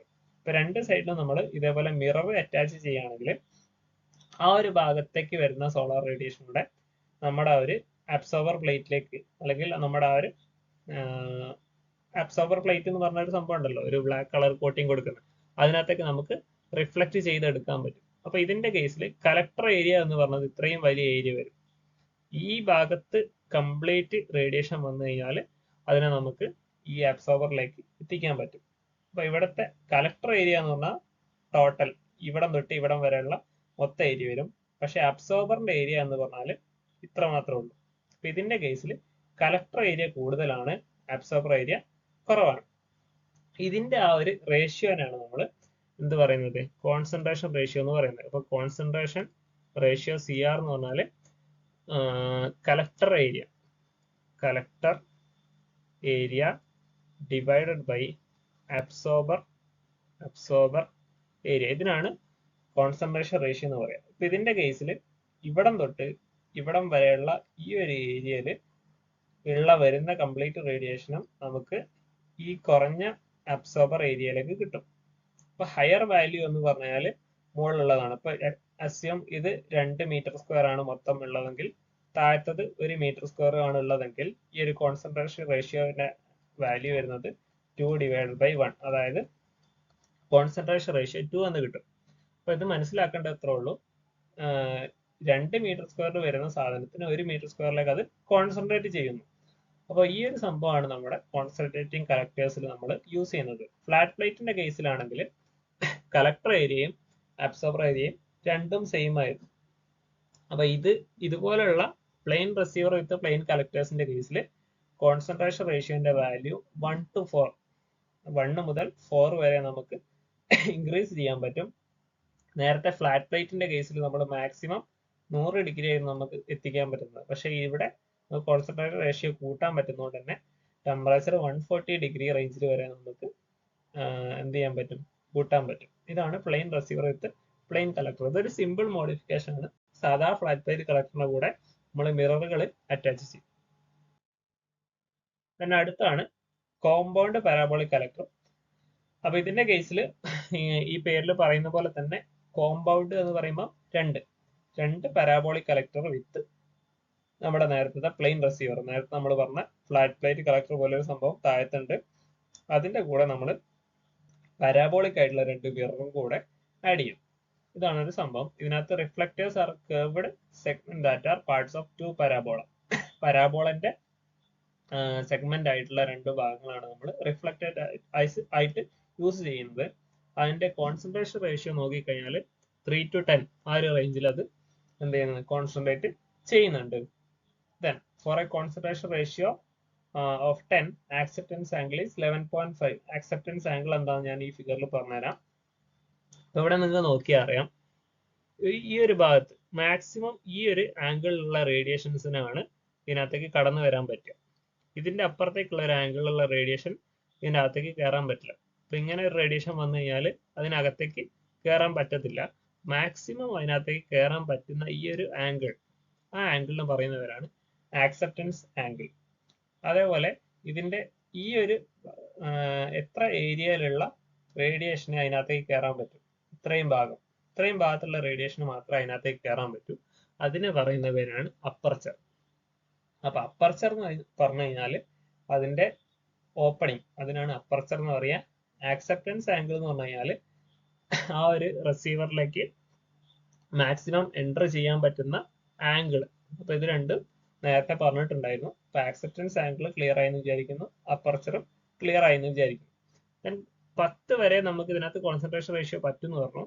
അപ്പൊ 10 കോൺസെൻട്രേഷൻ റേഷ്യോ കിട്ടണമെന്നുണ്ടെങ്കിൽ നമ്മുടെ ആക്സെപ്റ്റൻസ് ആംഗിൾ എന്ന് പറയുന്നത് 11.5 ഡിഗ്രിയാണ് വരുന്നത്. അതായത് വളരെ കുറഞ്ഞ ആംഗിളിൽ മാത്രമേ ഇതിനകത്ത് എന്ത് ചെയ്യാൻ പറ്റൂ, സോളാർ റേഡിയേഷൻ അബ്സോർബ് ചെയ്യാൻ പറ്റും. നേരത്തെ നമ്മൾ പറഞ്ഞ ഫ്ലാറ്റ് പ്ലേറ്റ് കളക്ടറിന്റെ കേസ് ആണെങ്കിൽ 180 ഡിഗ്രിയിൽ വരുന്ന റേഡിയേഷൻ മൊത്തം നമുക്ക് എന്ത് ചെയ്യാൻ പറ്റും, ഇതിനകത്ത് അബ്സോർബ് ചെയ്യാൻ പറ്റും. അതിന്റെ കേസിൽ 180 ഡിഗ്രി ആയിരുന്നു ആക്സെപ്റ്റൻസ് ആംഗിൾ വരുന്നത്. 180 അല്ല 90 ഡിഗ്രി എന്ന് പറയാം, ഒരു സൈഡിലേക്ക് 90 ഡിഗ്രി. അപ്പം അത്രയും ആക്സെപ്റ്റൻസ് ആംഗിൾ ഉണ്ട്. ഇതിന്റെ കേസിൽ അത് വെറും 11.5 ഡിഗ്രി മാത്രമാണ് ഉള്ളത്. അതുപോലെ ഈ കുറഞ്ഞ ആക്സെപ്റ്റൻസ് ആംഗിൾ ആയതുകൊണ്ട് തന്നെ സണ്ണിന്റെ മൂവ്മെന്റിനനുസരിച്ച് നമ്മൾ അതിനെ എന്ത് ചെയ്യണം, ട്രാക്ക് ചെയ്യണം. ട്രാക്ക് ചെയ്യാന്ന് പറഞ്ഞാൽ ഇപ്പൊ സണ്ണ് ഈ ഒരു ഭാഗത്താണെങ്കിൽ ഓക്കെ ഇതിനകത്തേക്ക് വരും, ഈ ഒരു ഭാഗത്താണെങ്കിലും ഇതിനകത്തേക്ക് വരും, ഈ ഒരു ഭാഗത്തേക്ക് ആകുമ്പോൾ ഇതിനകത്തേക്ക് വരൂല. അപ്പൊ അതിന് ഈ ഒരു സാധനത്തിനെ കംപ്ലീറ്റ് ആയിട്ട് നമ്മൾ ഈ ഒരു ഭാഗത്തേക്ക് ചരിച്ചു വെക്കും, സണ്ണിന്റെ ഡയറക്ഷനിൽ ചരിക്കും. അതിനാണ് ട്രാക്കിംഗ് എന്ന് പറയാം. അപ്പൊ സണ്ണിന്റെ മൂവ്മെന്റിനനുസരിച്ച് നമ്മൾ ഇതിനെ ട്രാക്ക് ചെയ്യേണ്ട ആവശ്യം കൂടെ വരും എന്ന് മനസ്സിലാക്കി വെക്കുക. അത് മെയിൻലി കോമ്പൗണ്ട് അല്ല, കോൺസെൻട്രേറ്റിംഗ് കളക്ടേഴ്സിന്റെ കേസിലൊക്കെ നമുക്ക് ട്രാക്കിംഗ് ഒരു ആവശ്യമായിട്ട് വരും. അപ്പൊ ഇതാണ് കോമ്പൗണ്ട് പാരാബോളിക് കളക്ടർ. രണ്ട് കേസ് നമ്മൾ പറഞ്ഞു.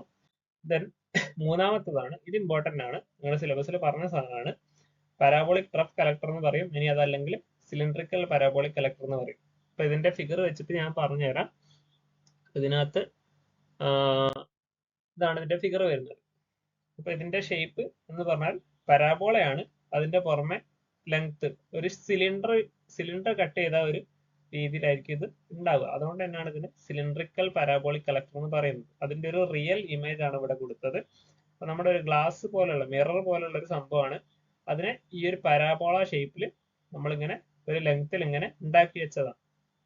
അതുകൊണ്ട് തന്നെ ഇതിനകത്തേക്ക് വരുന്ന റേഡിയേഷൻ ഒക്കെ ഒരു ലൈനിലേക്കായിരിക്കും ഫോക്കസ് ചെയ്യും.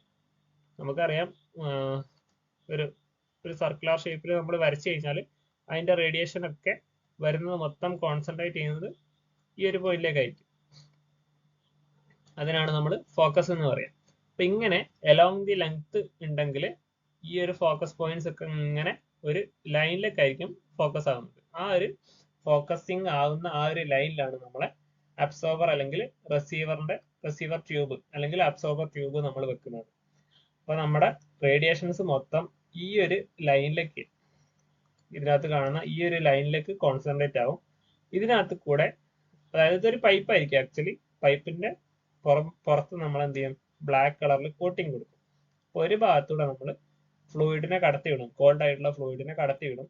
അപ്പൊ നമ്മുടെ റേഡിയേഷൻ ഒക്കെ ഈ ഒരു പൈപ്പിൽ വന്നിട്ട് ഇത് ചൂടാവും. ഈ ചൂടായ പൈപ്പിലേക്ക് നമ്മൾ ഫ്ലൂയിഡിനെ കടത്തിവിടുമ്പോൾ ഓട്ടോമാറ്റിക്കലി അതെന്താവും, ചൂടായിട്ട് പുറത്തേക്ക് ഹോട്ട് ഫ്ലൂയിഡ് നമുക്ക് പുറത്തേക്ക് കിട്ടും. അപ്പൊ ഇതാണ് ഇതിന്റെ ഒരു വർക്കിംഗ് എന്ന് പറഞ്ഞു കഴിഞ്ഞാൽ. ഇപ്പൊ ഒരു പാരാബോളിക് സിലിണ്ടറിക്കൽ പാരാബോളാണ് ഇതിന്റെ റിസീവർ ആയിട്ടുള്ളത് അല്ലെങ്കിൽ റിഫ്ലക്ടർ ആയിട്ടുള്ളത്. അതിനെ നമ്മളെ അബ്സോർബർ ആയിട്ടുള്ള ഒരു ട്യൂബിലേക്ക് നമ്മൾ കടത്തി വിടുന്നു. ആ ട്യൂബിലൂടെ നമ്മൾ നമ്മുടെ വർക്കിംഗ് ഫ്ലൂയിഡിനെ കടത്തി വിട്ടിട്ട് ഹീറ്റ് ചെയ്യും. അതാണ് ഇതിന്റെ വർക്കിംഗ്. ആ കാര്യങ്ങളാണ് അവിടെ പറഞ്ഞേക്കുന്നത്. ദെൻ അതിന്റെ കേസിൽ അറൗണ്ട് 400-500 ഡിഗ്രി വരെയാണ് നമുക്ക് മാക്സിമം എത്തിക്കാൻ പറ്റുന്നത്. ദെൻ അടുത്താണ് ഫ്രണൽ ലെൻസ് കളക്ടർ. ഇത് സിലബസിൽ ഇല്ല, നിങ്ങൾ ജസ്റ്റ് മനസ്സിലാക്കി വെക്കുക. ഇതെന്ന് പറഞ്ഞാൽ ഒരു വലിയ സൈസുള്ള ഒരു ലെൻസ് ആണ്. ബട്ട് നോർമലി ഉണ്ടാകുന്ന ലെൻസിന്റെ ഷേപ്പ് അല്ല. നോർമലി നമുക്കറിയാം ലെൻസ് ഉണ്ടാവുക ഈ ഒരു ഷേപ്പിലായിരിക്കും. പക്ഷെ ഇവിടെ അതിന് പകരം ഒരു ഈ രീതിയിലുള്ള ഒരു ഇങ്ങനെ കട്ടിങ് ഉള്ള ഒരു ഷേപ്പാണ് ഇതിനുണ്ടാവുക. അപ്പോൾ എന്തിനാന്ന് വെച്ചാൽ നമുക്ക് ഹൈ സൈസ് ഉള്ളതുകൊണ്ട് തന്നെ ഈ ഒരു രീതിയിലുള്ള ഡിസൈൻ നമുക്ക് പോസിബിൾ അല്ല. അപ്പൊ നമുക്ക് മാക്സിമം സൺലൈറ്റിനെ കോൺസെൻട്രേറ്റ് ചെയ്യാൻ വേണ്ടിയിട്ട് ഈ ഒരു രീതിയിലുള്ള ഡിസൈൻ ആയിരിക്കും ഉണ്ടാവുക. എന്നിട്ട് പ്രത്യേകത എന്ന് പറഞ്ഞാൽ നമ്മുടെ അതിനകത്തേക്ക് മോൾ ഭാഗത്ത് വരുന്ന കംപ്ലീറ്റ് റേഡിയേഷൻസിനെയും അതിന് ചെറിയൊരു ഏരിയയിലേക്ക് കൺവേർട്ട് ചെയ്യാനുള്ള ഒരു ടെൻഡൻസി ഒരു എഫക്റ്റ് അതിനുണ്ട്. അപ്പോൾ ആ ഒരു ഭാഗത്ത് നമ്മൾ എന്ത് ചെയ്ത് കൊടുക്കും, നമ്മുടെ റിസീവറിനെ പ്ലേസ് ചെയ്ത് കൊടുക്കും. ഇങ്ങനെ ഈ വലിയ ഏരിയയിലുള്ള റേഡിയേഷൻസിനെ ഒരു ചെറിയ ഏരിയയിലേക്ക് കോൺസെൻട്രേറ്റ് ചെയ്തിട്ട് നമുക്ക് ടെമ്പറേച്ചർ പ്രൊഡ്യൂസ് ചെയ്യാൻ പറ്റും. ഇതിന്റെ കേസിൽ കോൺസെൻട്രേഷൻ റേഷ്യോ വരുന്നത് ഒരു 10 to 80 ആ റേഞ്ചിലാണ്. അതുകൊണ്ട് തന്നെ ഇതിന് ഹൈ ടെമ്പറേച്ചർ 150 to 400 ഡിഗ്രി റേഞ്ചിലൊക്കെ നമുക്ക് ടെമ്പറേച്ചർ അറ്റൈൻ ചെയ്യാൻ പറ്റും. The angle of grooves are design to bring the radiation, അതായത് ഇത് ഈ പറഞ്ഞ ആംഗിൾസും ഗ്രൂവ്സ് ഒക്കെ ഉണ്ടാക്കുന്നത് അതിനെ കോൺസെൻട്രേറ്റ് ചെയ്യാൻ വേണ്ടിയിട്ടാണ്. അപ്പോൾ ഇതാണ് ഫ്രണൽ ലെൻസ്, ജസ്റ്റ് ഒന്ന് അറിഞ്ഞിരിക്കുക. ദെൻ പാരാബോളിക് ഡിഷ് കളക്ടർ, ഇത് സിലബസിലുള്ളതാണ്. ഇത് നമ്മൾ നേരത്തെ പറഞ്ഞ പാരാബോളിക് ട്രഫിന് പകരം ഒരു ഡിഷ് ഷേപ്പിൽ നമ്മളെ വീടുകളിലൊക്കെ ഉള്ള ഡിഷ് ഉണ്ട്. അപ്പൊ ആ ഒരു ഷേപ്പിലായിരിക്കും ഇത് ഉണ്ടാവുക. അതിന്റെ സെന്ററിലൊക്കെ ആയിരിക്കും എല്ലാ റേഡിയേഷൻസും ഫോക്കസ് ആവുന്നത്. നേരത്തെ നമ്മൾ പാരാബോളിക് ട്രഫ് പറഞ്ഞപ്പോൾ കോൺസെൻട്രേറ്റ് ആവുന്നത് ഒരു ലൈനിലേക്ക് ആയിരുന്നു. പക്ഷെ ഇവിടെ സെന്ററിലുള്ള ഒരു പോയിന്റിലേക്കാണ് എല്ലാം കോൺസെൻട്രേറ്റ് ആവുന്നത്. അതുകൊണ്ട് തന്നെ ഇതിന്റെ കോൺസെൻട്രേഷൻ റേഷ്യോ കൂടുതലായിരിക്കും. കാരണം വലിയൊരു ഏരിയയിലുള്ളത് ചെറിയൊരു ഭാഗത്തേക്കാണ് കോൺസെൻട്രേറ്റ് ആവുന്നത്. അതുകൊണ്ട് തന്നെ കോൺസെൻട്രേഷൻ റേഷ്യോന്റെ വാല്യൂ ഹൈ ആയിരിക്കും. To achieve high concentration ratio and temperature it is required to build a point focusing collector. അങ്ങനെ ഒരാവശ്യം ഉള്ളതുകൊണ്ടാണ് നമ്മൾ പോയിന്റ് ഫോക്കസിങ് കിട്ടാൻ വേണ്ടിയിട്ടാണ് ഡിഷ് കളക്ടർ നമ്മൾ യൂസ് ചെയ്യുന്നത്. A parabolic dish collector is of point focusing type, as the receiver is placed at the focus of the paraboloid reflector. ഈ റിഫ്ലക്ടറിന്റെ സെന്ററിലേക്ക്, അതായത് ഫോക്കസിൽ മാത്രം ഒരു പോയിന്റിലേക്ക് കോൺസെൻട്രേറ്റ് ചെയ്യുന്നതുകൊണ്ട് തന്നെ ഇത് നമുക്ക് എന്ത് ചെയ്യാൻ പറ്റും, ഹൈ ടെമ്പറേച്ചർ പ്രൊഡ്യൂസ് ചെയ്യാൻ പറ്റും. ഇപ്പൊ നേരത്തെ കാണിച്ച ആ ഫിഗറിലത്തെ പോലെ തന്നെ ഇതിന്റെ ഈ റിസീവർ നമ്മൾ ഉണ്ടാക്കിയത് മിറർ പോലുള്ള സംഭവം കൊണ്ടായിരിക്കും. ഒന്നെങ്കിൽ അലൂമിനിയം കോട്ടിങ്ങോ ഇനി അതല്ലെങ്കിൽ മിററോ വെച്ചിട്ടായിരിക്കും നമ്മളത് പ്രൊഡ്യൂസ് ചെയ്യുന്നത്. ഇതൊരു റിയൽ ഇമേജ് ആണ്. ഇത് കുറെ മിററുകൾ വെച്ചിട്ടാണ് ഉണ്ടാക്കിയത്. അതിന്റെ സെന്റർ ഭാഗത്ത് അല്ലെങ്കിൽ ഫോക്കസിൽ നമ്മൾ എന്ത് ചെയ്തിട്ടുണ്ട്, നമ്മുടെ റിസീവർ അല്ലെങ്കിൽ അബ്സോർബർ വെച്ചിട്ടുണ്ട്. ദെൻ അടുത്താണ് സെൻട്രൽ ടവർ കളക്ടർ. അപ്പൊ ഇത് ഫിഗർ വെച്ചിട്ട് ഞാൻ പറഞ്ഞുതരാം. ഈ ഒരു സംഭവമാണ്. ഇതിനകത്ത് നമുക്ക് ഇത് റിയൽ ഇമേജ് ആണ്, ഇതൊരു റെപ്രസെന്റേഷൻ ആണ്. അപ്പൊ ഇതിന്റെ അകത്ത് ഒരു സെൻട്രൽ ടവർ കാണാം. ഈ ടവറിന്റെ മുകളിലായിരിക്കും നമ്മുടെ സെൻട്രൽ റിസീവർ അല്ലെങ്കിൽ അബ്സോർബർ വെച്ചിട്ടുണ്ടാകുക. അതിനകത്തൊക്കെ നമുക്ക് വലിയൊരു ഏരിയയിലുള്ള കംപ്ലീറ്റ് റേഡിയേഷൻസിനെയും കോൺസെൻട്രേറ്റ് ചെയ്യണം. അതിനു വേണ്ടിയിട്ട് നമ്മൾ അതിന് ചുറ്റുക്കും കുറെ മിററുകൾ വെക്കും. പ്ലെയിൻ മിററുകളാണ്. അതിന് ഇതേപോലെ പാരാബോളിക് ഷേപ്പോ അങ്ങനെയൊന്നുമില്ല, പ്ലെയിൻ ആയിട്ടുള്ള മിററുകളാണ് വെക്കുക. അപ്പൊ ഇതിനകത്ത് ഈ റിയൽ ഇമേജിൽ നോക്കി അറിയാം, ഇതാണ് നമ്മുടെ സെൻട്രൽ ടവർ. അതിന് ചുറ്റുക്കും ഒരുപാട് പ്ലെയിൻ മിററുകൾ വെച്ചിട്ടുണ്ട്. ആ പ്ലെയിൻ മിററുകൾ വരുന്ന റേഡിയേഷൻ കംപ്ലീറ്റ് ആ ഒരു സെൻട്രലിലേക്ക് ഈ രീതിയിൽ ഇങ്ങനെ വന്നിട്ട് അതിനകത്ത് തട്ടിക്കഴിഞ്ഞാൽ ആ ഒരു സെൻട്രൽ റിസീവറിലേക്ക് വരുന്ന രീതിയിൽ നമ്മൾ ഈ മിററുകളെ പ്ലേസ് ചെയ്യും. അതിനാണ് സെൻട്രൽ ടവർ കളക്ടർ വിത്ത് ഹീലിയോസ്റ്റാറ്റ്. അതിനകത്ത് സെൻട്രൽ ടവർ എന്താ നിങ്ങൾക്ക് മനസ്സിലായി. ഹീലിയോസ്റ്റാറ്റ് എന്ന് പറഞ്ഞാൽ ഈ ഓരോ പ്ലെയിൻ മിററുകളെ പറയുന്ന പേരാണ് ഹീലിയോസ്റ്റാറ്റ്. ഇപ്പൊ ഇവിടെ നിങ്ങൾക്ക് കാണാം ഓരോ പോസ്റ്റിന്റെ മുകളിൽ ഓരോ മിററുകൾ വെച്ചിട്ടുണ്ട്. അപ്പൊ ഈ സെറ്റപ്പിന് ഓരോന്നിന് പറയുന്ന പേരാണ് ഹീലിയോസ്റ്റാറ്റ്. അപ്പൊ ഈ ഹീലിയോസ്റ്റാറ്റിന്റെ പ്രത്യേകത എന്ന് പറഞ്ഞാൽ സണ്ണിന്റെ മൂവ്മെന്റിനനുസരിച്ച് ഈ ഹീലിയോസ്റ്റാറ്റിന് വേണ്ട രീതിയിൽ ആംഗിൾ അഡ്ജസ്റ്റ് ചെയ്യാനുള്ള കപ്പാസിറ്റി ഉണ്ടാവും. അതാണ് ഞാൻ പറഞ്ഞത് ട്രാക്കിംഗ്. അങ്ങനെ ട്രാക്ക് ചെയ്യാനുള്ള കപ്പാസിറ്റി ഈ ഹീലിയോസ്റ്റാറ്റിനുണ്ട്. അപ്പൊ സണ്ണിന്റെ മൂവ്മെന്റിനനുസരിച്ച് ഇത് കറക്റ്റ് ആയിട്ട് ഇതിന്റെ സെൻട്രലിലുള്ള ഈ ഒരു ടവറിലേക്ക് അല്ലെങ്കിൽ റിസീവറിലേക്ക് എപ്പോഴും സോളാർ റേഡിയേഷൻസിനെ കടത്തിവിടും. ഇങ്ങനെ കടത്തി വിട്ടുകൊണ്ട് തന്നെ ഈ ഒരു ഭാഗത്തുള്ള temperature very high temperature, 1000 degree റേഞ്ചിലായിരിക്കും ഇവിടെ നമുക്ക് ടെമ്പറേച്ചർ കിട്ടുന്നത്. ഈ ടെമ്പറേച്ചർ ഉപയോഗിച്ചിട്ട് നമുക്ക് വാട്ടറിനെ സ്റ്റീം ആക്കുക അങ്ങനെ എന്തെങ്കിലും കാര്യങ്ങളൊക്കെ ചെയ്യാൻ പറ്റും. അപ്പൊ ഇതാണ് സെൻട്രൽ ടവർ കളക്ടറിന്റെ കേസ്. ഏറ്റവും കൂടുതൽ കോൺസെൻട്രേഷൻ നമുക്ക് കിട്ടുന്നത് ഈ പറഞ്ഞ സെൻട്രൽ ടവർ കളക്ടറിലാണ്. അതിന്റെ തൊട്ട് താഴെയാണ് നമ്മുടെ ഡിഷ് കളക്ടർ വരുന്നത്. അതിനേക്കാളും ടെമ്പറേച്ചർ കുറവാണ് നമ്മുടെ പാരാബോളിക് ട്രഫ് കളക്ടർ. ദെൻ അതിന്റെ താഴെ നമ്മുടെ ഫ്ലാറ്റ് പ്ലേറ്റ് കളക്ടർ ഒക്കെ. അപ്പൊ ഏതാണ്ട് ഒരു ടെമ്പറേച്ചർ റേഞ്ച് നിങ്ങൾ ഓർത്ത് വെക്കുക. ഫ്ലാറ്റ് പ്ലേറ്റിന്റെ കേസിൽ മാക്സിമം 100 ഡിഗ്രി, അതേപോലെ പാരാബോളിക് ട്രഫ് ഒക്കെ ആണെങ്കിൽ മാക്സിമം ഒരു 400 ഡിഗ്രി, ഡിഷ് ഒക്കെ ആണെങ്കിൽ ഒരു 800 റേഞ്ച്, ഇതിന് ഒരു 1200 റേഞ്ചിലൊക്കെ നമുക്ക് അറ്റൈൻ ചെയ്യാൻ പറ്റും. ഓക്കെ, ഇപ്പൊ സോളാർ എയർ ഹീറ്റർ എന്ന് പറഞ്ഞു കഴിഞ്ഞാൽ നമ്മൾ നേരത്തെ പറഞ്ഞു, ജസ്റ്റ് ഒരു ഇൻട്രൊഡക്ഷൻ രീതിയിൽ പറഞ്ഞിട്ടുണ്ടായിരുന്നു. ഈ സോളാർ എയർ ഹീറ്ററിനെ കുറച്ചുകൂടെ ഡീറ്റെയിൽ ആയിട്ട് നമുക്ക് നോക്കാം. ഇതിന്റെ അകത്ത് നമുക്കറിയാം ഒരു അബ്സോർബർ പ്ലേറ്റ് ഉണ്ട്. ഇവിടെ ബ്ലാക്ക് കളറിൽ കാണാം ഒരു അബ്സോർബർ പ്ലേറ്റ്. അബ്സോർബർ പ്ലേറ്റിന്റെ തൊട്ട് താഴത്ത് കൂടെയാണ് നമ്മൾ എയറിനെ കടത്തി വിടുക. ഈ ഒരു പാസേജിലൂടെയാണ് നമ്മൾ എയറിനെ കടത്തി വിടുക. അതിനാണ് നമ്മൾ ചാനൽ അല്ലെങ്കിൽ ആ ഒരു ഗ്യാപ്പിലൂടെയാണ് നമ്മൾ കടത്തി വിടുക. ഈ ചാനൽ ഗ്യാപ്പ് ഉണ്ടാക്കിയത് എങ്ങനെയാണെന്ന് വെച്ചാൽ നമ്മൾ ഈ അബ്സോർബർ പ്ലേറ്റിന്റെ തൊട്ട് താഴെ ഫിന്ന് പോലെ, ഫിന്ന് എന്ന് പറഞ്ഞാൽ നിങ്ങൾക്ക് അറിയുമെന്ന് വിചാരിക്കുന്നു. കുറച്ച് എന്താ പറയാ, നമ്മുടെ ബൈക്കുകളിലും കാര്യങ്ങളിലൊക്കെ നമ്മൾ നോക്കിയാൽ അറിയാം, എഞ്ചിന്റെ ആ ഒരു ഭാഗത്തേക്ക് പുറത്തേക്ക് എക്സ്റ്റെൻഡ് ചെയ്തിട്ട് ഒരു സംഭവം ഉണ്ടാക്കും. ഞാൻ ജസ്റ്റ് ഒന്ന് ഫിഗറിൽ വരച്ച് കാണിച്ചു തരാം. ഇങ്ങനെ ഒരു സംഭവം ഉണ്ടെങ്കിൽ അതിന്റെ മുകളിൽ ഇങ്ങനെ പുറത്തേക്ക് ഒരു പ്രൊജക്ഷൻസ് കാണാം. അപ്പൊ ഇതിന്റെ ഇടയ്ക്കുള്ള ഈ ഗ്യാപ്പിലൂടെയാണ് നമ്മൾ എയർ ഫ്ലോ ചെയ്യിക്കുന്നത്. അപ്പൊ ഈ അബ്സോർബർ പ്ലേറ്റിന്റെ ബാക്കിലായിട്ട് ഇതേപോലെ കുറെ ചാനലുകൾ എന്ത് ചെയ്യും, വെൽഡ് ചെയ്ത് പിടിപ്പിക്കും. ആ ഒരു ഗ്യാപ്പിലൂടെയാണ് നമ്മുടെ എയറിനെ കടത്തി വിടുന്നത്. അപ്പൊ ആ ഒരു ഗ്യാപ്പിലൂടെ നമ്മൾ എയറിനെ കടത്തി വിടും. ഈ ഹീറ്റ് ആയ അബ്സോർബർ പ്ലേറ്റിന്റെ ഹീറ്റ് എയറിലേക്ക് കിട്ടും. അപ്പൊ അടിഭാഗത്തൂടെ കടത്തി വിടുന്നത് കോൾഡ് എയർ ആയിരിക്കും, മോൾ ഭാഗത്തൂടെ നമുക്ക് കിട്ടുന്നത് ഹോട്ട് എയർ ആയിരിക്കും.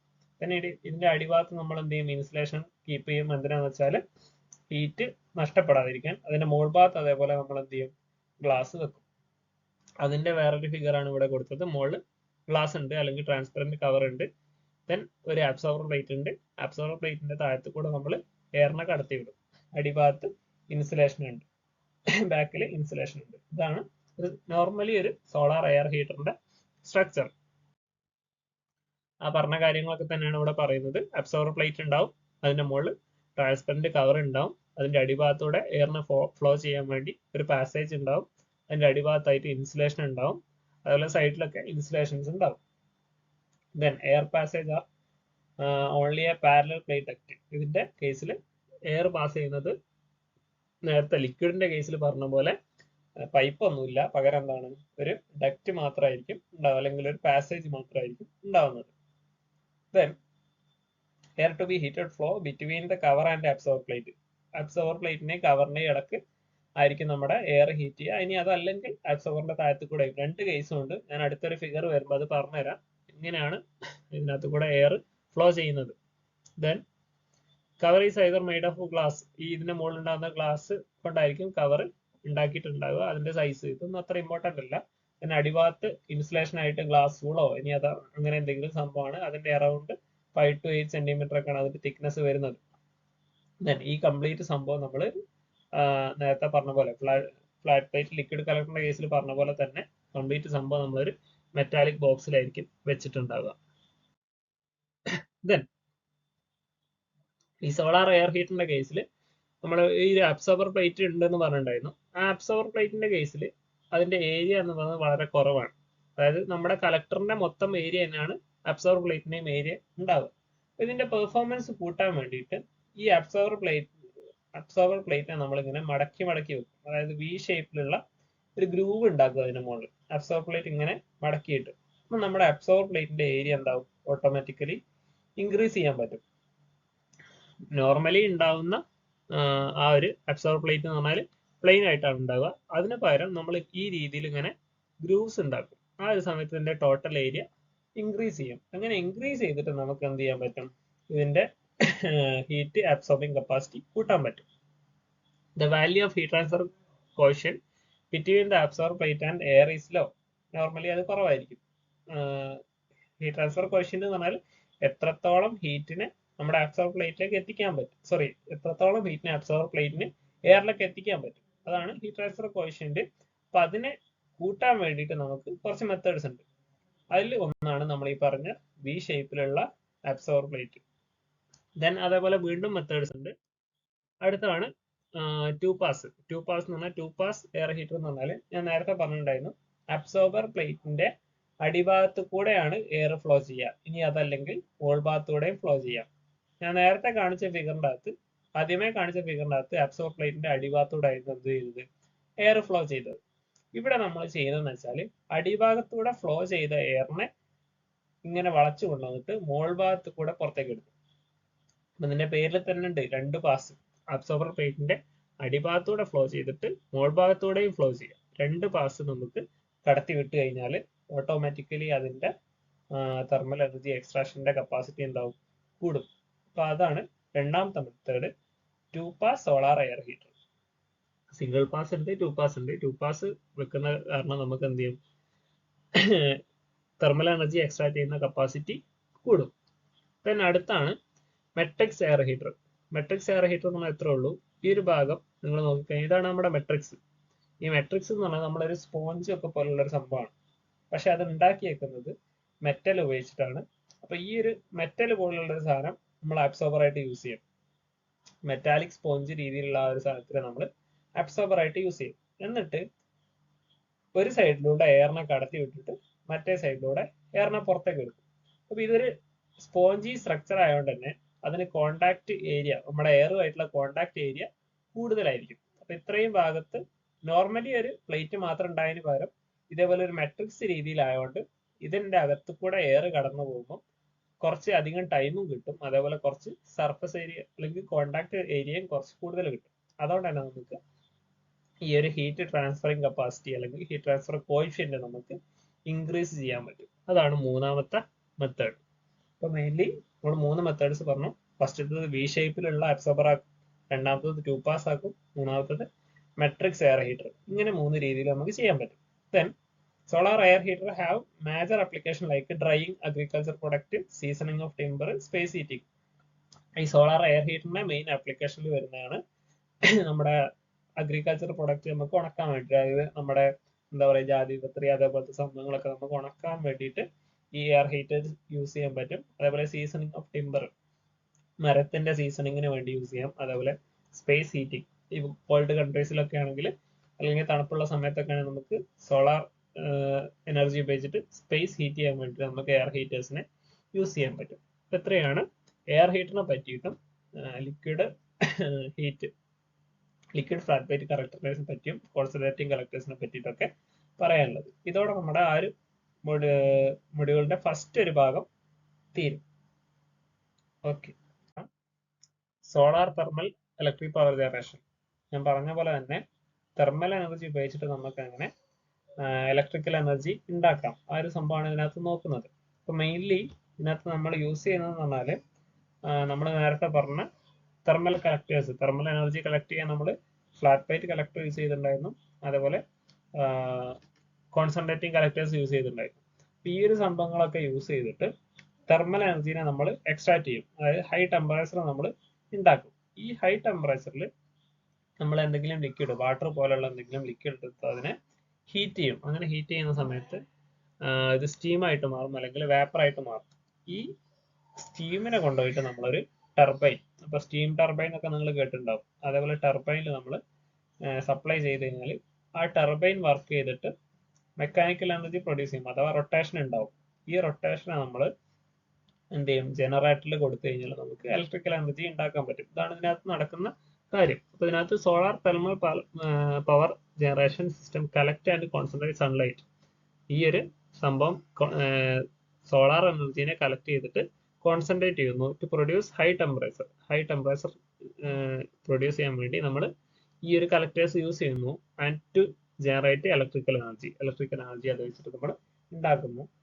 Then all solar thermal power system have solar energy collector with 2 main components. അതിനകത്ത് ഒരു റിഫ്ലക്ടർ ഉണ്ടാവും, അതേപോലെ ഒരു ഫോക്കസ് ചെയ്തിട്ട് നമ്മൾ എടുക്കുന്ന ഒരു റിസീവർ അല്ലെങ്കിൽ ഒരു കളക്ടർ ഉണ്ടാവും.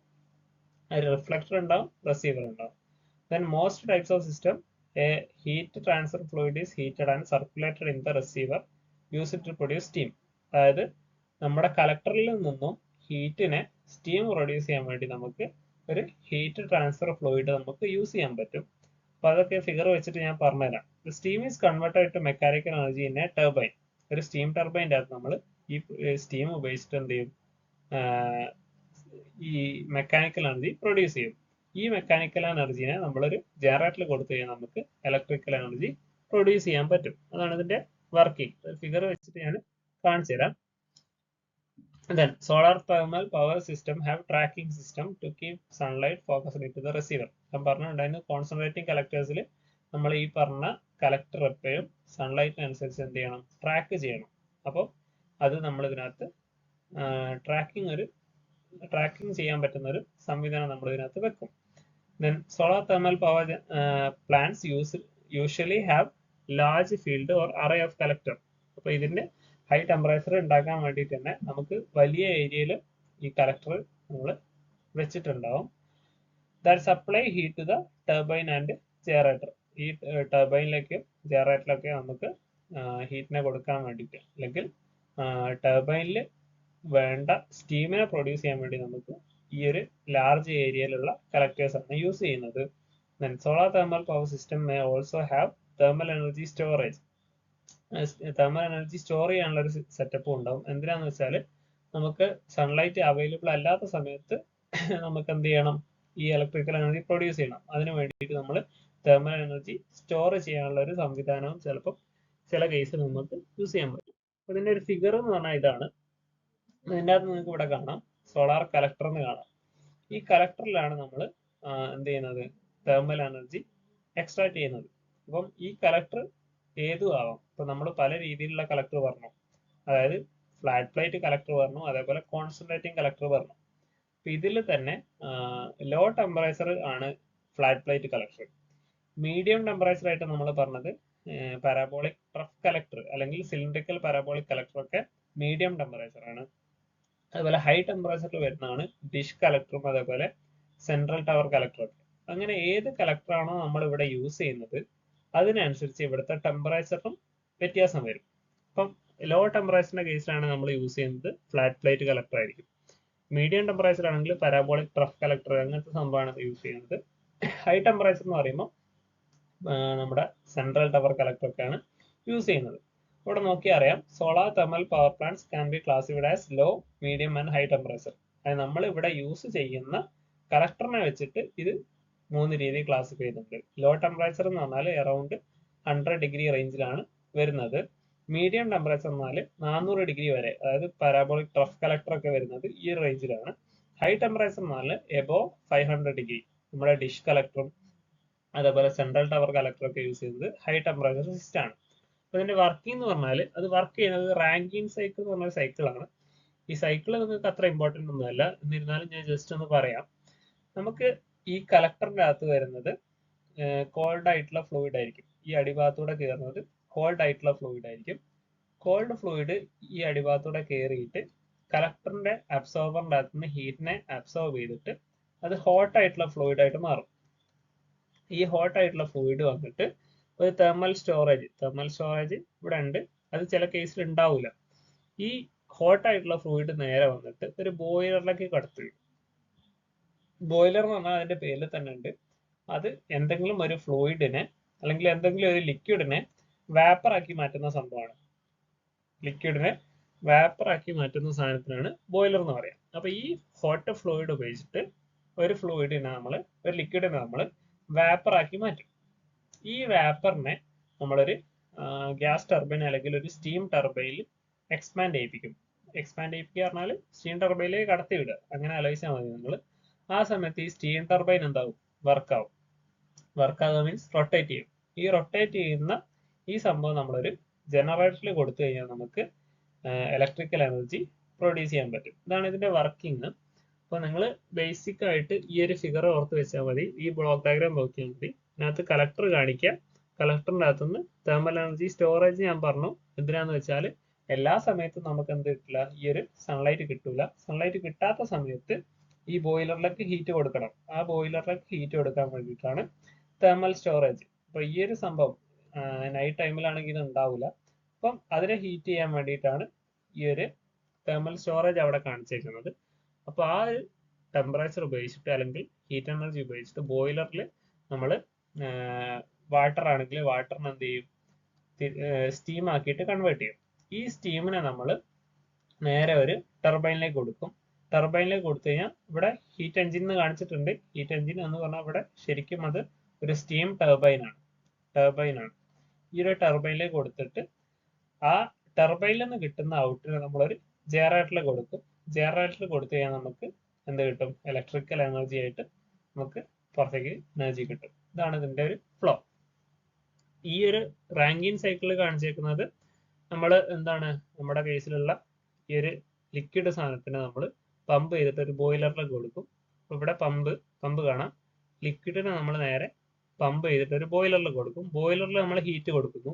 ഈ ഹീറ്റ് നമ്മൾ ഉണ്ടാക്കുന്നത് നമ്മൾ നേരത്തെ പറഞ്ഞ സോളാർ കളക്ടർ ഉപയോഗിച്ചിട്ടാണ്. അപ്പൊ ആ ബോയിലറിൽ ഉണ്ടാക്കുന്ന സ്റ്റീമിനെ നമ്മൾ ടർബൈനിലേക്ക് കൊടുക്കുന്നു.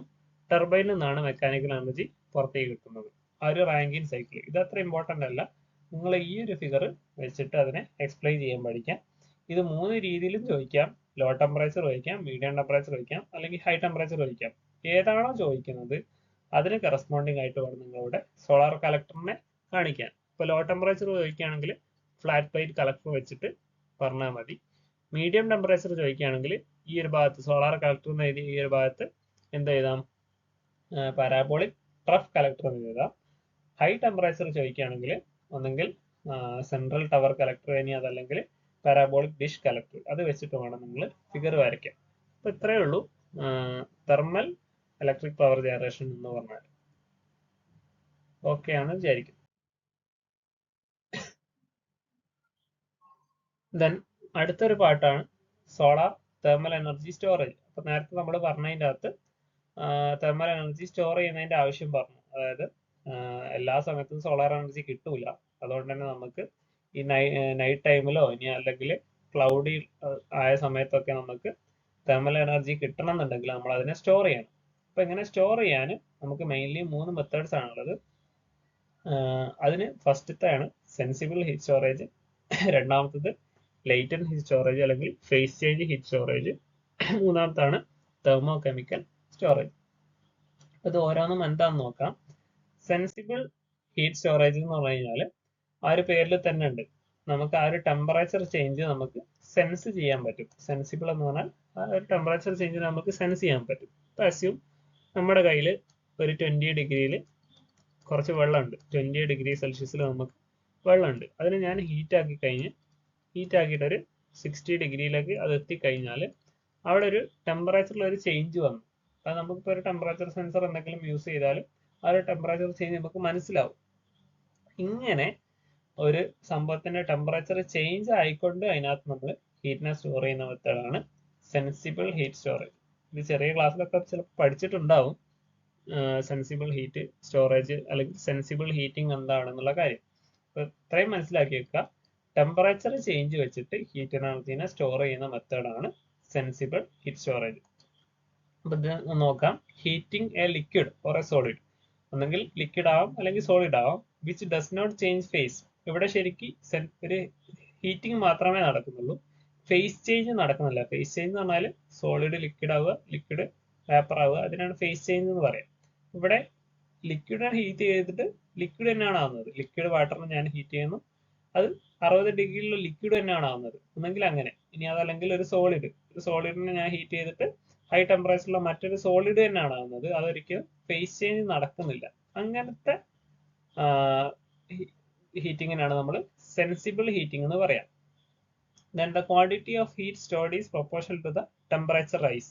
ഞാനിവിടെ 20 ഡിഗ്രി ഉള്ളത് 60 ഡിഗ്രി ആക്കി. പകരം എനിക്ക് 70 ഡിഗ്രി ആക്കാം. ആ സമയത്ത് ഞാൻ എന്ത് ചെയ്യേണ്ടി വരും, കൂടുതൽ ഹീറ്റിനെ കൊടുക്കേണ്ടി വരും. അപ്പൊ ഇവിടെ എത്രത്തോളം ഹീറ്റിനെ നമ്മൾ സ്റ്റോർ ചെയ്യുന്നോ അതിന് പ്രൊപ്പോർഷണൽ ആയിട്ടായിരിക്കും അതിന്റെ ടെമ്പറേച്ചർ ചേഞ്ച് ഉണ്ടാവുക. ദെൻ ഇതിനൊരു ഇക്വേഷൻ ഉണ്ട്, ചെറിയ ക്ലാസ് പഠിക്കുന്നതാണ്. Q = mCp ΔT എന്ന് പറഞ്ഞിട്ടൊരു ഇക്വേഷൻ ഉണ്ട്. നമ്മൾ കൊടുക്കുന്ന ഹീറ്റിന്റെ അളവ് ഈക്വൽ ടു അതിന്റെ mass into specific heat into change in temperature. Change in temperature എന്നാൽ ഇനീഷ്യലി ഉണ്ടായിരുന്ന 20 ഡിഗ്രി 60 ഡിഗ്രി ആയി എന്ന് വിചാരിച്ചു. അപ്പൊ ΔT എന്ന് പറഞ്ഞത് 60 - 20 40 ആയിരിക്കും വരിക. ആ ഒരു ഇക്വേഷൻ വെച്ചിട്ട് നമ്മൾ പറയും ഇപ്പൊ ഇത്രയും ഹീറ്റ് ആയിരിക്കും അതിനകത്ത്, Q എന്ന് പറഞ്ഞാൽ ഇത്രയും ഹീറ്റ് ആണ് അതിനകത്ത് സ്റ്റോർ ആകുന്നത്. അതിന്റെ വാല്യൂ കാണാൻ എത്ര മാസ്, ഇപ്പൊ ഇവിടെ വെള്ളമാണെങ്കിൽ അതിന്റെ മാസ് എത്ര ഇൻറ്റു CP എന്ന് പറഞ്ഞാൽ സ്പെസിഫിക് ഹീറ്റ് എന്ന് പറയും. ഇപ്പം വെള്ളത്തിന്റെ കേസിൽ 4200 കിലോ ജൂൾ എന്നൊക്കെയാണ് വരുന്നത്. അപ്പൊ അത് നിങ്ങൾ ഓർത്ത് വെച്ചില്ലാലും കുഴപ്പമില്ല. CP എന്ന് പറഞ്ഞാൽ സ്പെസിഫിക് ഹീറ്റ് ആണ് into ΔT change in temperature 20 മുതൽ 60 വരെ 40 ഡിഗ്രി. അപ്പൊ അത്രയായിരിക്കും നമുക്ക് അതിനകത്ത് സ്റ്റോർ ചെയ്യാൻ പറ്റുന്ന ഹീറ്റ്. ഇപ്പൊ സെൻസിബിൾ ഹീറ്റ് സ്റ്റോറേജ് എന്ന് നമ്മൾ മനസ്സിലാക്കുക, ടെമ്പറേച്ചർ ചേഞ്ച് കാരണം നമുക്ക് സ്റ്റോർ ചെയ്യാൻ പറ്റുന്ന മെത്തേഡാണ്. അതിനകത്ത് ഫേസ് ചേഞ്ച് ഉണ്ടാവില്ല. അപ്പൊ അതാണ് first method. Then for a sensible heat storage system, energy is stored by heating a liquid or solid. ഈ പറഞ്ഞ ലിക്വിഡിനെ സോളിഡിനോ ഹീറ്റ് ചെയ്തിട്ടാണ് നമ്മൾ സെൻസിബിൾ ഹീറ്റ് സ്റ്റോറേജ് ചെയ്യുന്നത്. ദെൻ ഈ ഒരു സിസ്റ്റത്തിൽ യൂസ് ചെയ്യുന്നത് ലിക്വിഡ്സ് ലൈക്ക് വാട്ടറിനെ പോലുള്ള ലിക്വിഡ് അല്ലെങ്കിൽ ഇനോർഗാനിക് മോൾട്ടൺ സാൾട്ട്, ഇനോർഗാനിക് ആയിട്ടുള്ള, ഓർഗാനിക് അല്ല ഇനോർഗാനിക് ആയിട്ടുള്ള മോൾട്ടൺ സാൾട്ടുകൾ, അതേപോലെ solid like rock, gravel, refractory. Rock ഈ ഗ്രാവല്, റോക്ക് എന്ന് പറഞ്ഞാൽ പാറ കഷ്ണങ്ങൾ, ഗ്രാവൽ എന്ന് പറഞ്ഞാൽ മെറ്റൽ പോലത്തെ സംഭവം, റിഫ്രാക്ടറി എന്ന് പറഞ്ഞാൽ നമ്മുടെ ബ്രിക്ക് പോലത്തെ സംഭവങ്ങൾ. ഇതൊക്കെ യൂസ് ചെയ്യുന്ന പറഞ്ഞാൽ വെരി ഹൈ ടെമ്പറേച്ചറിലായിരിക്കും യൂസ് ചെയ്യുന്നത്. വാട്ടർ ഒക്കെ നമുക്ക് മാക്സിമം 100 ഡിഗ്രീന്റെ മുകളിൽ വാട്ടർ യൂസ് ചെയ്യാൻ പറ്റില്ല, കാരണം അത് സ്റ്റീം ആയിട്ട് മാറും. അപ്പൊ 100 ഡിഗ്രീന്റെ താഴെയുള്ള ചെറിയ ആപ്ലിക്കേഷനിലൊക്കെയാണ് നമ്മൾ, ലോ ടെമ്പറേച്ചർ ആപ്ലിക്കേഷനിൽ നമ്മൾ വാട്ടർ പോലത്തെ സംഭവം യൂസ് ചെയ്യുന്നത്. ഹൈ ടെമ്പറേച്ചർ കേസിലൊക്കെ ഈ കല്ലും അതേപോലെ മെറ്റൽ പോലത്തെ സംഭവങ്ങളൊക്കെയാണ് നമ്മൾ യൂസ് ചെയ്യുന്നത്. The choice of the material used depends on the temperature level. Water used under 100 degree, 100 ഡിഗ്രീന്റെ താഴെ മാത്രമാണ് വാട്ടർ യൂസ് ചെയ്യുന്നത്. ഹൈ ടെമ്പറേച്ചർ ആയിട്ടുള്ള 1000 ഡിഗ്രി റേഞ്ചിലൊക്കെ നമ്മൾ റിഫ്രാക്ടറി ബ്രിക്സ് ഒക്കെയാണ് യൂസ് ചെയ്യുന്നത്. ഇതാണ് സെൻസിബിളിനെ പറ്റി പറയാനുള്ളത്. അടുത്താണ് ലേറ്റന്റ് ഹീറ്റ് സ്റ്റോറേജ്, അതേപോലെ തന്നെ ഫേസ് ചേഞ്ച് ഹീറ്റ് സ്റ്റോറേജ്. രണ്ടും സെയിം ആണ്. ഇതിനകത്ത് മനസ്സിലാക്കുക, ഫേസ് ചേഞ്ച് എന്ന് വരുന്ന സംഭവം ഇതിനകത്ത് വരും. അപ്പം അതിനൊരു എക്സാമ്പിൾ ആയിട്ട് ഞാൻ പറഞ്ഞുതരാം. അപ്പൊ നമ്മൾ വെള്ളത്തിനെ എടുത്തിട്ട്, വെള്ളമല്ല, ഐസ് ഞാൻ എടുക്കുകയാണ്. ഐസ് 0 ഡിഗ്രി സെൽഷ്യസിലുള്ള ഐസിനെ എടുത്തിട്ട് ഞാൻ ചൂടാക്കി കഴിഞ്ഞാൽ അത് കംപ്ലീറ്റ് ആയിട്ട് 0 ഡിഗ്രിയിലുള്ള വെള്ളമായിട്ട് മാറും. അതിനുശേഷം മാത്രമേ അതിന്റെ ടെമ്പറേച്ചറിന് എന്താവും, റൈസ് വരുള്ളൂ. അപ്പൊ ഈ ഒരു സംഭവം 0 ഡിഗ്രിയിലുള്ള ഐസിനെ 0 ഡിഗ്രിയിലുള്ള വാട്ടർ ആക്കുന്നതിനാണ് നമ്മൾ ഫേസ് ചേഞ്ച് അഥവാ എന്താ പറയാ, ഈ ഒരു കൊടുക്കുന്ന ഹീറ്റ്, ഈ 0 ഡിഗ്രിയിലുള്ള ഐസിനെ 0 ഡിഗ്രിയിലുള്ള വാട്ടർ ആക്കാൻ വേണ്ടിയിട്ട് ഞാൻ കൊടുക്കുന്ന ഹീറ്റിന് പറയുന്ന പേരാണ് ലേറ്റന്റ് ഹീറ്റ്. ഈ ഒരു പ്രോസസ്സിന് പറയുന്ന പേരാണ് ഫേസ് ചേഞ്ച്. അപ്പം ഈ ഒരു മെത്തേഡാണ് നമ്മൾ ലേറ്റന്റ് ഹീറ്റ് സ്റ്റോറേജിൽ ചെയ്യുന്നത്. അപ്പം നമുക്ക് ഇതിനകത്തൊന്ന് നോക്കാം. Heat is stored in material when it melt. ഒന്നെങ്കിൽ അത് മെൽറ്റ് ആവുക, അതായത് ഐസ് വാട്ടർ ആയിട്ട് മാറുക. And heat is extracted from the material when it freezes. ഈ 0 ഡിഗ്രിയിലുള്ള വാട്ടർ 0 ഡിഗ്രിയിലുള്ള ഐസിനെ തിരിച്ചാവുകയാണെങ്കിൽ നമ്മൾ നേരത്തെ കൊടുത്ത ഹീറ്റ് തിരിച്ച് പുറത്തേക്ക് വരും. അപ്പൊ അതാണ് ഇതിനകത്ത് നടക്കുന്ന method. Heat can also be stored when a liquid changes to gaseous state, but as the volume changes large, such system is not economical. അപ്പൊ ഇവിടെ നമ്മൾ ഐസിനെ വാട്ടർ ആക്കുന്ന കേസ് പറഞ്ഞു. അതേപോലെ തന്നെ ഈ വാട്ടറിനെ നമുക്ക് സ്റ്റീം ആക്കാം. സ്റ്റീം ആക്കുന്ന സമയത്തുള്ള പ്രശ്നം എന്ന് പറഞ്ഞാൽ സ്റ്റീമിന്റെ വോളിയം വളരെ കൂടുതലാണ്. അപ്പൊ ഈ വാട്ടറിനെ സ്റ്റീം ആക്കിയിട്ട് നമുക്ക് എനർജി സ്റ്റോർ ചെയ്യുക എന്ന് പറഞ്ഞത് കുറച്ച് ബുദ്ധിമുട്ടാണ്. അതുകൊണ്ട് തന്നെ അതേപോലെ അത് എക്കണോമിക്കൽ അല്ല. അതുകൊണ്ട് അത് നമ്മൾ യൂസ് ചെയ്യുന്നില്ല. നമ്മൾ ലിക്വിഡും തമ്മിലുള്ള ആ ഒരു സംഭവമാണ് നമ്മൾ നോർമലി യൂസ് ചെയ്യുന്നത്. സോളിഡിനെ ഹീറ്റ് ചെയ്ത് കഴിഞ്ഞാൽ ലിക്വിഡ് ആവും. ലിക്വിഡിനെ കൂള് ചെയ്യാൻ മീൻസ് അതിനകത്ത് നിന്ന് ഹീറ്റിനെ പുറത്തേക്ക് എടുത്തു കഴിഞ്ഞാൽ അത് സോളിഡ് ആവും. ഈ ഒരു സംഭവം നമ്മൾ നോർമലി യൂസ് ചെയ്യുന്നത്. Then phase change materials like paraffin wax എന്ന് പറഞ്ഞാൽ നമ്മുടെ വാക്സ് പോലെ, അതുപോലെ ഫാറ്റി ആസിഡ്സ്, ഹൈഡ്രേറ്റഡ് സാൾട്ട്, ഇങ്ങനെയുള്ള സംഭവങ്ങളൊക്കെ നമ്മൾ എന്തിനു യൂസ് ചെയ്യുന്നുണ്ട്, ഈ ഒരു ലേറ്റന്റ് ഹീറ്റ് സ്റ്റോറേജിന് യൂസ് ചെയ്യുന്നുണ്ട്. ഇതിന്റെ ഒരു എക്സാമ്പിൾ ഞാൻ കാണിച്ചു തരാം. ഇവിടെ നോക്കിയാൽ ഫേസ് ചേഞ്ച് മെറ്റീരിയൽസ് വെച്ചാൽ സോഡിയം സൾഫേറ്റ് ഡെക്കാഹൈഡ്രേറ്റ്, അതാണ് ഈ സാധനം, Na2SO4 10H2O ഒരു എക്സാമ്പിൾ ആണ്. അതിന്റെ മെൽറ്റിംഗ് പോയിന്റ് എന്ന് പറയുന്നത് 32 ഡിഗ്രിയാണ്. അതേപോലെ അതിന്റെ heat capacity, latent heat of fusion എന്ന് പറയുന്നത് 241 കിലോ ജൂൾ. ഒരു കിലോഗ്രാമിൽ 241 കിലോ ജൂൾ ഹീറ്റ് അതിന് സ്റ്റോർ ചെയ്യാൻ പറ്റും, ലേറ്റന്റ് ഹീറ്റ് ആയിട്ട് സ്റ്റോർ ചെയ്യാൻ പറ്റും. അപ്പൊ ഇവിടെ ഈ ഒരു സംഭവത്തിന് ഇത് സോളിഡ് ആണ്. ഈ സോളിഡിനെ ഞാൻ ഹീറ്റ് ചെയ്യുക മീൻസ് ഞാൻ അതിനകത്തേക്ക് എനർജീനെ ആഡ് ചെയ്യാണ്, തെർമൽ എനർജീനെ ആഡ് ചെയ്യുന്ന സമയത്ത് Na2SO4ഉം വാട്ടറുമായിട്ട് അതെന്താവും, കൺവേർട്ട് ആവും. സോളിഡ് ആയിട്ടുള്ള ഒരു സാധനം. ഇപ്പം ഒരു സൊല്യൂഷൻ ആണ്, മൊത്തത്തിൽ എടുക്കുന്ന സമയത്ത് അത് ലിക്വിഡ് ആയിട്ട് മാറും.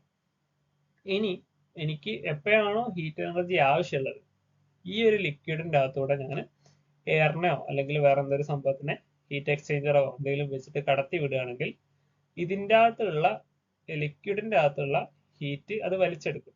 ആ സമയത്ത് ഹീറ്റിനെ റിലീസ് ചെയ്തുകൊണ്ട് അത് തിരിച്ച് സോളിഡ് ആയിട്ട് മാറും. അപ്പോൾ ഈ ഫേസ് ചേഞ്ച് വഴി നമുക്ക് ഹീറ്റ് എനർജീനെ അങ്ങോട്ട് കൊടുക്കാനും വേണ്ട സമയത്ത് ഇങ്ങോട്ട് എടുക്കാനും പറ്റുന്നുണ്ട്. അങ്ങനത്തെ ഒരു സെറ്റപ്പ്, ഇതിനാണ് നമ്മൾ ലൈറ്റൻ ഹീറ്റ് സ്റ്റോറേജ് അല്ലെങ്കിൽ ഫേസ് ചേഞ്ച് സ്റ്റോറേജ് എന്ന് പറയുന്നത്. Then paraffin wax possess high latent heat of fusion and known to freeze without supercooling. അതായത് paraffin wax high latent heat ഉണ്ട്, അതുകൊണ്ട് തന്നെ അതും നമുക്ക് ഈ ലൈറ്റൻ ഹീറ്റ് സ്റ്റോറേജിന് വേണ്ടിയിട്ട് യൂസ് ചെയ്യാൻ പറ്റും. അപ്പോൾ ഫസ്റ്റത്തത് സെൻസിബിൾ ഹീറ്റ്, ടെമ്പറേച്ചർ ചേഞ്ച് ഉണ്ടാവും. രണ്ടാമത്തത് ഫേസ് ചേഞ്ച്, അവിടെ ഒരു ഫേസ് ചേഞ്ച് ആണ് ഉണ്ടാവുന്നത്, അവിടെ ടെമ്പറേച്ചറിൽ ചേഞ്ച് ഉണ്ടാവുന്നില്ല. ഇതാണ് ഇതിനകത്തുള്ള ഡിഫറൻസ്. ദെൻ നെക്സ്റ്റ് വൺ ആണ് തെർമോ കെമിക്കൽ സ്റ്റോറേജ്. ഇവിടെ ശരിക്കും ഒരു കെമിക്കൽ റിയാക്ഷൻ വഴിയാണ് നമ്മൾ എനർജീനെ സ്റ്റോർ ചെയ്യുന്നത്. ഇവിടെ ഒരു എക്സാമ്പിൾ വെച്ചിട്ട് ഞാൻ പറയാം. എ ബി എന്ന് പറഞ്ഞിട്ട് രണ്ട് കമ്പോണന്റ് ഉണ്ടെന്ന് വിചാരിക്കാം. അത് തമ്മിൽ നമ്മൾ ഒരു കെമിക്കൽ റിയാക്ഷൻ നടത്തുകയാണ്. ഈ കെമിക്കൽ റിയാക്ഷൻ നടത്താൻ വേണ്ടിയിട്ട് നമ്മൾ ഹീറ്റ് കൊടുക്കണം. ഈ ഹീറ്റ് നോർമലി സോളാർ ഹീറ്റ് ആണ് നമ്മൾ യൂസ് ചെയ്യുന്നത്. അപ്പോൾ ഇത് ഉപയോഗിച്ചിട്ട് കെമിക്കൽ റിയാക്ഷൻ നടത്തി കഴിഞ്ഞാൽ നമുക്ക് സി ആൻഡ് ഡി എന്ന് പറഞ്ഞിട്ട് രണ്ട് പ്രൊഡക്ട്സ് ഉണ്ടാവും. അപ്പോൾ ഇവിടെ നമ്മൾ ഹീറ്റ് എനർജീനെ അങ്ങോട്ട് കൊടുത്തിട്ടാണ് സിയും ഡിയും ഉണ്ടാക്കിയത്. നമ്മൾ രാവിലെ പകൽ സമയത്ത് നമുക്ക് തെർമൽ എനർജി അവൈലബിൾ ആയിട്ടുള്ള സമയത്ത് ഹീറ്റിനെ കൊടുത്തിട്ടാണ് നമ്മൾ സിയും ഡിയും ഉണ്ടാക്കുന്നത്. ഈ സംഭവത്തിന് നമുക്ക് എപ്പോഴാണോ ഹീറ്റ് ആവശ്യമുള്ളത് ആ സമയത്ത് നമ്മൾ എന്ത് ചെയ്യും, ഈ പറഞ്ഞ സീനെയും ഡീനെയും നമ്മൾ സീൻ്റെയും ഡീൻ്റെ അടുത്ത് നമ്മൾ പുറത്തേക്ക് ഹീറ്റിനെ എടുക്കും.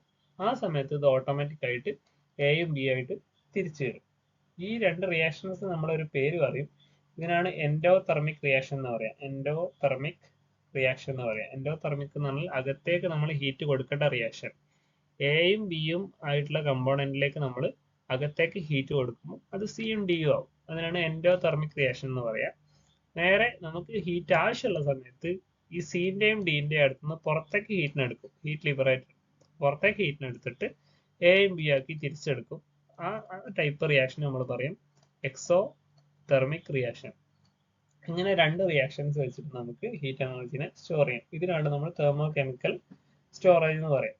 ഇതിലൊന്ന് നോക്കാം.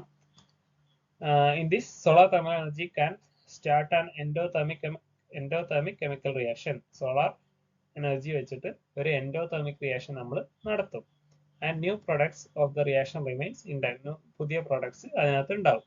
To extract energy a reverse exothermic reaction is allowed to take place. നമുക്ക് എപ്പോഴാണോ ഹീറ്റ് കിട്ടേണ്ടത് ആ സമയം നമ്മളൊരു എക്സോതെർമിക് റിയാക്ഷൻ നടത്തും. എന്നിട്ട് പുതിയ പ്രൊഡക്ട്സിനെ ആദ്യത്തെ പ്രൊഡക്റ്റ് എന്നാക്കിയിട്ട് കൺവേർട്ട് ചെയ്യും. The thermal energy is the binding energy of the reversible chemical reaction. ഈ ഒരു തെർമൽ എനർജി നമ്മൾ കൊടുക്കുന്ന പറഞ്ഞാൽ എനെയും ബിനെയും ബൈൻഡ് ചെയ്തിട്ട് സിയും ഡിയും ആക്കാൻ വേണ്ടിയിട്ടാണ്, ബോണ്ട് ഫോം ചെയ്യാൻ വേണ്ടിയിട്ടാണ് അത് യൂസ് ചെയ്യുന്നത്. Then chemicals A and B react with solar heat and നമ്മൾ പറഞ്ഞ കാര്യം തന്നെ, എയും ബിയും സോളാർ എനർജി ഉപയോഗിച്ചിട്ട് റിയാക്ട് ചെയ്തിട്ട് സിയും ഡി ആവും. New products are stored in ambient temperature. Okay, new products are stored in ambient temperature. നമുക്ക് ഉണ്ടായ സിയും ഡിയും നമ്മൾ ആംബിയന്റ് ടെമ്പറേച്ചറിൽ ആംബിയന്റ് ടെമ്പറേച്ചർ നമ്മൾ സ്റ്റോർ ചെയ്ത് വെക്കും. എപ്പോഴാണോ നമുക്ക് എനർജി ആവശ്യമുള്ളത് the reverse reactions are allowed to take place. നമുക്ക് എനർജി ആവശ്യമുള്ള സമയത്ത്, അല്ലെങ്കിൽ തെർമൽ എനർജി ആവശ്യമുള്ള സമയത്ത് റിവേഴ്സ് റിയാക്ഷൻ നടക്കും. അപ്പോൾ ഈ സിയും ഡിയും എനർജി റിലീസ് ചെയ്തിട്ട് എയും ബി ആയിട്ട് മാറും. ആ സമയത്ത് എന്താണ്, during this the heat is released and utilised. നമ്മൾ ആ സമയത്ത് ആ ഒരു ഹീറ്റ് എനർജി നമ്മൾ യൂട്ടിലൈസ് ചെയ്യും. ഇതിനിവിടെ കുറച്ച് എക്സാമ്പിൾസ് കൊടുത്തിട്ടുണ്ട്.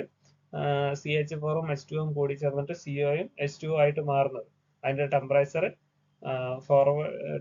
ഓഫ് ഫോർവേഡ് റിയാക്ഷൻ നടക്കാനുള്ള ടെമ്പറേച്ചർ, അതുപോലെ റിവേഴ്സ് റിയാക്ഷൻ നടക്കാനുള്ള ടെമ്പറേച്ചർ അതൊക്കെ ഇതിനകത്ത് കൊടുത്തിട്ടുണ്ട്.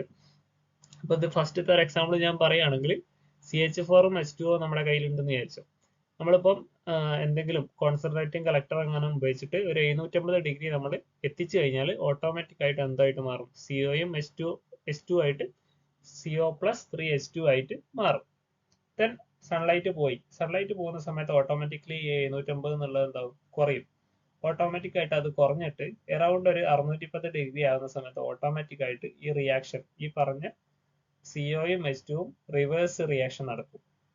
അതായത് CH4ഉം H2O ആയിട്ട് മാറും. ആ സമയത്ത് ഓട്ടോമാറ്റിക് നമ്മൾ നേരത്തെ കൊടുത്തിട്ടുണ്ടായിരുന്ന ഹീറ്റിനെ പുറത്തേക്ക് റിലീസ് ചെയ്യും. ആ സമയത്ത് നമുക്ക് ആ ഒരു സ്പേസ് എന്ത് ചെയ്യാൻ പറ്റും, വീണ്ടും ഹീറ്റ് ചെയ്തിട്ട് കീപ്പ് ചെയ്യാൻ പറ്റും.